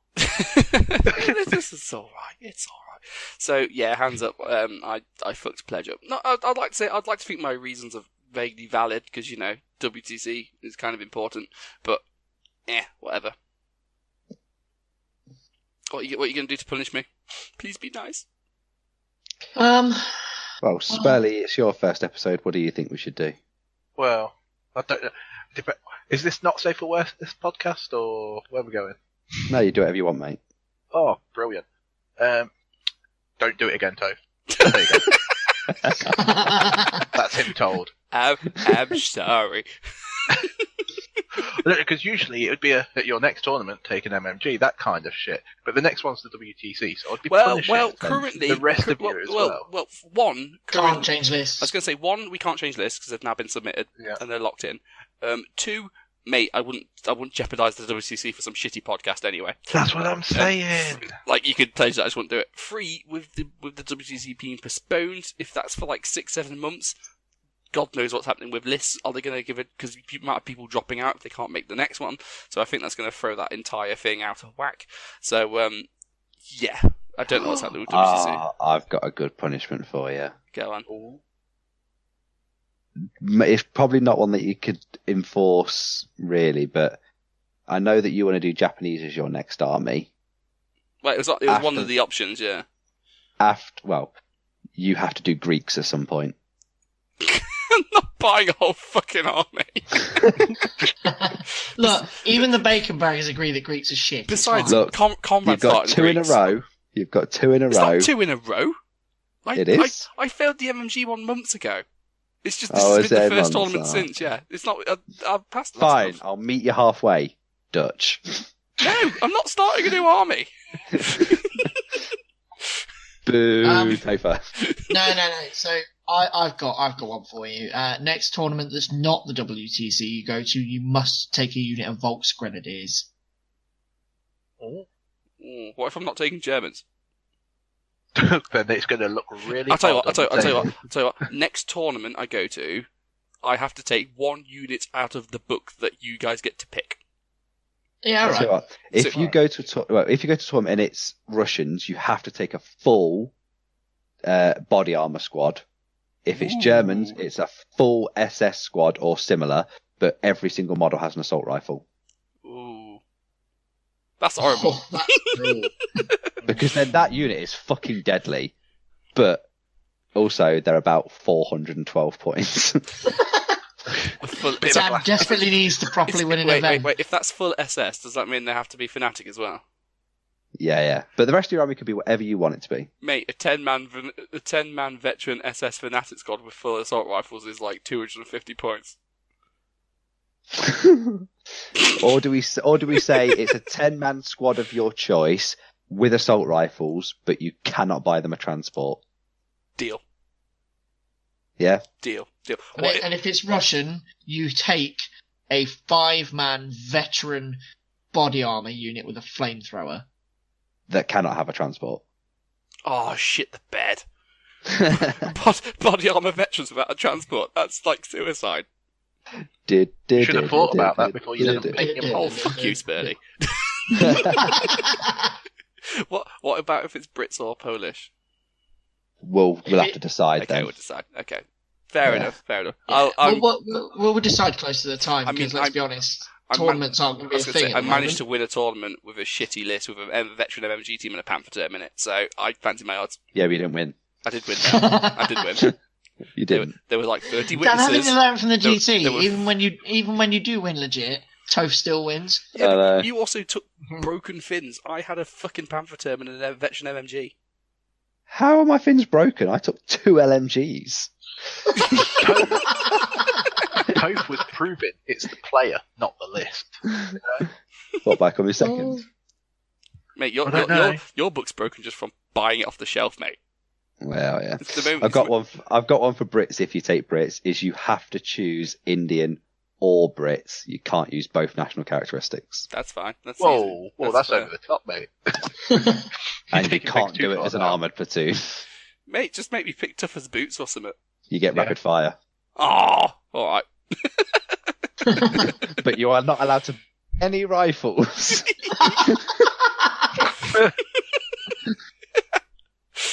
So basically, next tournament we go to, I'm going to have a portion of my list ganked, is what we're saying. Yeah. In some form that will be decided in the future.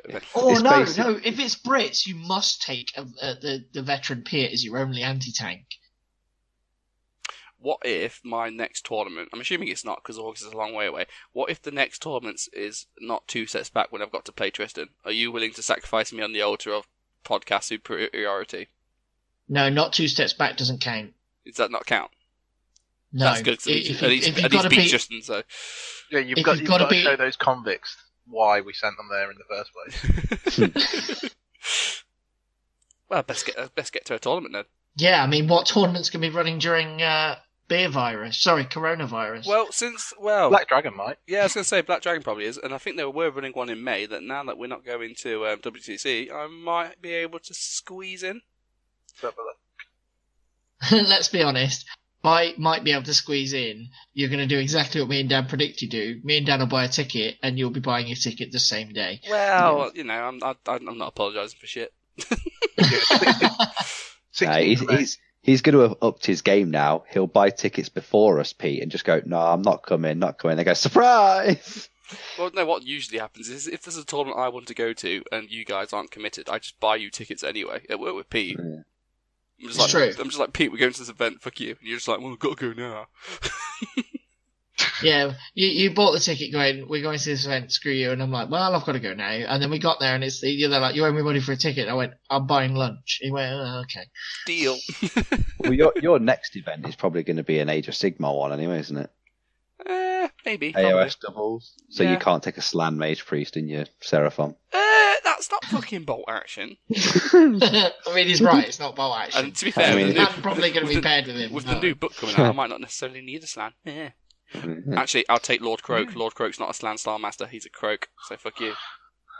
Ooh. That's fine, it'll be about a bajillion points. Technicality. Cool. I pledge next month to do the pledge I should have done this month. 20 infantry. Yep. Okay. Daniel? I am going to build and paint without bases a 10-man squad of Japanese so that I can practice more basing. Nice. Spurlie? I am going to get 20 Gerber Burgers. Oh, Gerger Burger. Yeah, Gerber Burgers, Burgers. Oh, Daka, how about you heard? They are. A Durka. Gerby. Can I have a Fuck, burger and Gerger, fries, Allah. please? A cheese I want a cheeseburger with a side of onion rings, please. Well, depending on the list, the Gerby are quite cheesy. So Burger Jager. I want a Jaeger. bless you. I want a Jaeger burger bomb. Yeah. Can you sort that out for me? So yeah, I'm getting them done. Sweet. Nice to know. Pete, Yeah. what's yours? About time. I'm going to paint my Sherman Firefly. Ooh. You need to make sure you're watching the TV show Firefly while you paint your Firefly. No, I don't. Yes, you do. Why would you not want to watch Firefly? Tell I'm you just what. going to watch every tank war film for World War II ever. Yeah, but that's not as good as Watch. Firefly. Watch season 2 of Firefly while you do it. Don't be such a bitch, Spurlie. Is that before or after I've already watched the film Serenity? Serenity never came out. It was a great idea, but it's a good job they didn't bring it out because that would have ruined it. That's my It's opinion. like a on the matter. second... I really wish they'd done a second Starship Troopers. Yeah. It It's did. like all the Matrix. It's a shame they finished with the first one because any further Matrix film would have been awful. Apparently they're rebooting that soon. Yeah, they've already there's started four filming it. coming out next Yeah, year. I bet that'll be shit too. It's released on the same day as John Wick 4, 5. John No, Wick that'll 4. be John Wick 12. We're not quite finished killing all the people for porn. It's April 21st, 2021 or something. Oh, that's They're both ages coming out away, on the man. same day. Yeah. What am I going to do till then? I tell you what, actually, I've sold my soul for Disney Plus, so that's what I'll be doing. Oh, you geek. Jesus Christ, just learn to torrent. I've been stealing Grimes' Netflix for like a decade now, so I kind of owe him. So I said I'll get Disney Plus and give him a login. He's like, that is acceptable. So there you go. I'm doing my duty. So what you're really saying is, what can I say apart from you're welcome? You're welcome, mate. Moana's fucking amazing. Moana's like Yeah, top mate. tier Disney film. Don't knock that song. Yeah. It's a good song. Yeah. Hey, yeah, Moana. Na na na na na na na. I don't know what's wrong with Topher now, but that's not the one. I had a stroke. I'm Mate, in going your to own run time. so from the Bacon Burgers updates, I'm going to assume Rubes didn't get his tank destroyer thing done. So He's been Rubes, 3D printing everything, hasn't he, now? He's got a new Rubes. toy. So. you have to take an archer in your next tournament list. Yep. Tristan and JL, can you please enforce that for us, please? Thank you. I'm sure you'll have much pleasure in enforcing that. He needs to take an archer to his next event. And do you know what?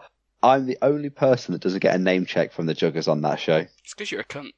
They know Even all, Spurlie got one. yeah, they know all three of I've the not got others, to that, actually, even yet. the I'm person that listening to it, wasn't but I've on the not got show, there yet. and they still just refer to it as Dan Pete, Toph Pete, and the Juggers. It's like You're not cool enough. It's like the GT win all over again. It's You've not got that hook, mate. I'm the meme guy. You know. It's What are you? you've got a very forgettable butterface. I know. And it's not a catchy enough name, is it? Just Dan. It's not catchy enough. You need a nickname. I should change my name to Column, so I should. I mean, and while we're at it, bolt action memes. That is Spurlie's baby. He loves it. Carry on posting. Good. I needed an outlet for my creativity. You needed a fucking podcast, a Facebook page you weren't banned from. Hey, there's still time. I can always ban him from his own group.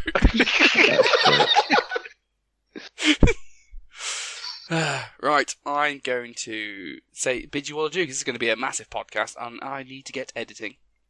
Yeah. So, any final thoughts before we all fuck off? Please let us know how Spurlie did, guys, out there, whether you want to hear from him again or whether you want to sack him off and put him in a bin. Sending your answers in meme format is the only acceptable way to do so. Do you even meme, bro? Yeah. If it's not a meme, he's not interested. Considered. Yeah. Spurlie only speaks meme. He doesn't speak any other language. Or GIF. His face I do speak GIF occasionally. He's actually got the old early 2010s like troll face tattooed on his face. Unfortunately, he did it a bit soon, and that's kind of not cool anymore. But well, I actually had that tattooed before it was a meme. Who knows?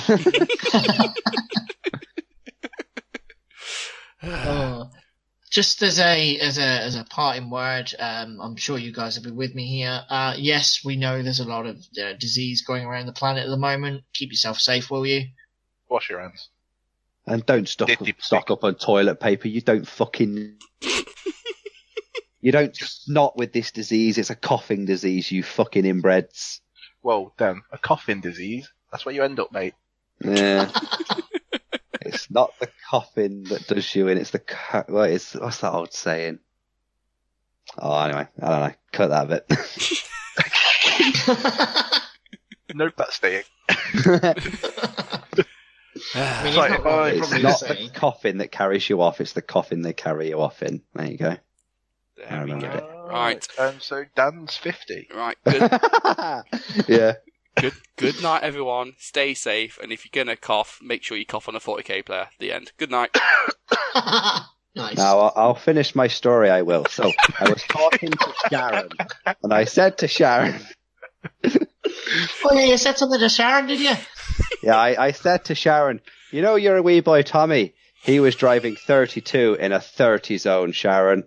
Is that Tommy from down the road, Tommy, or Tommy from across the street? No, Tommy from across the street, Sheila's wee boy. Didn't I tell you that before, you fucking idiot? Anyway, Tommy from down the road is not Tommy from across the street. So I spoke to Sheila the other day.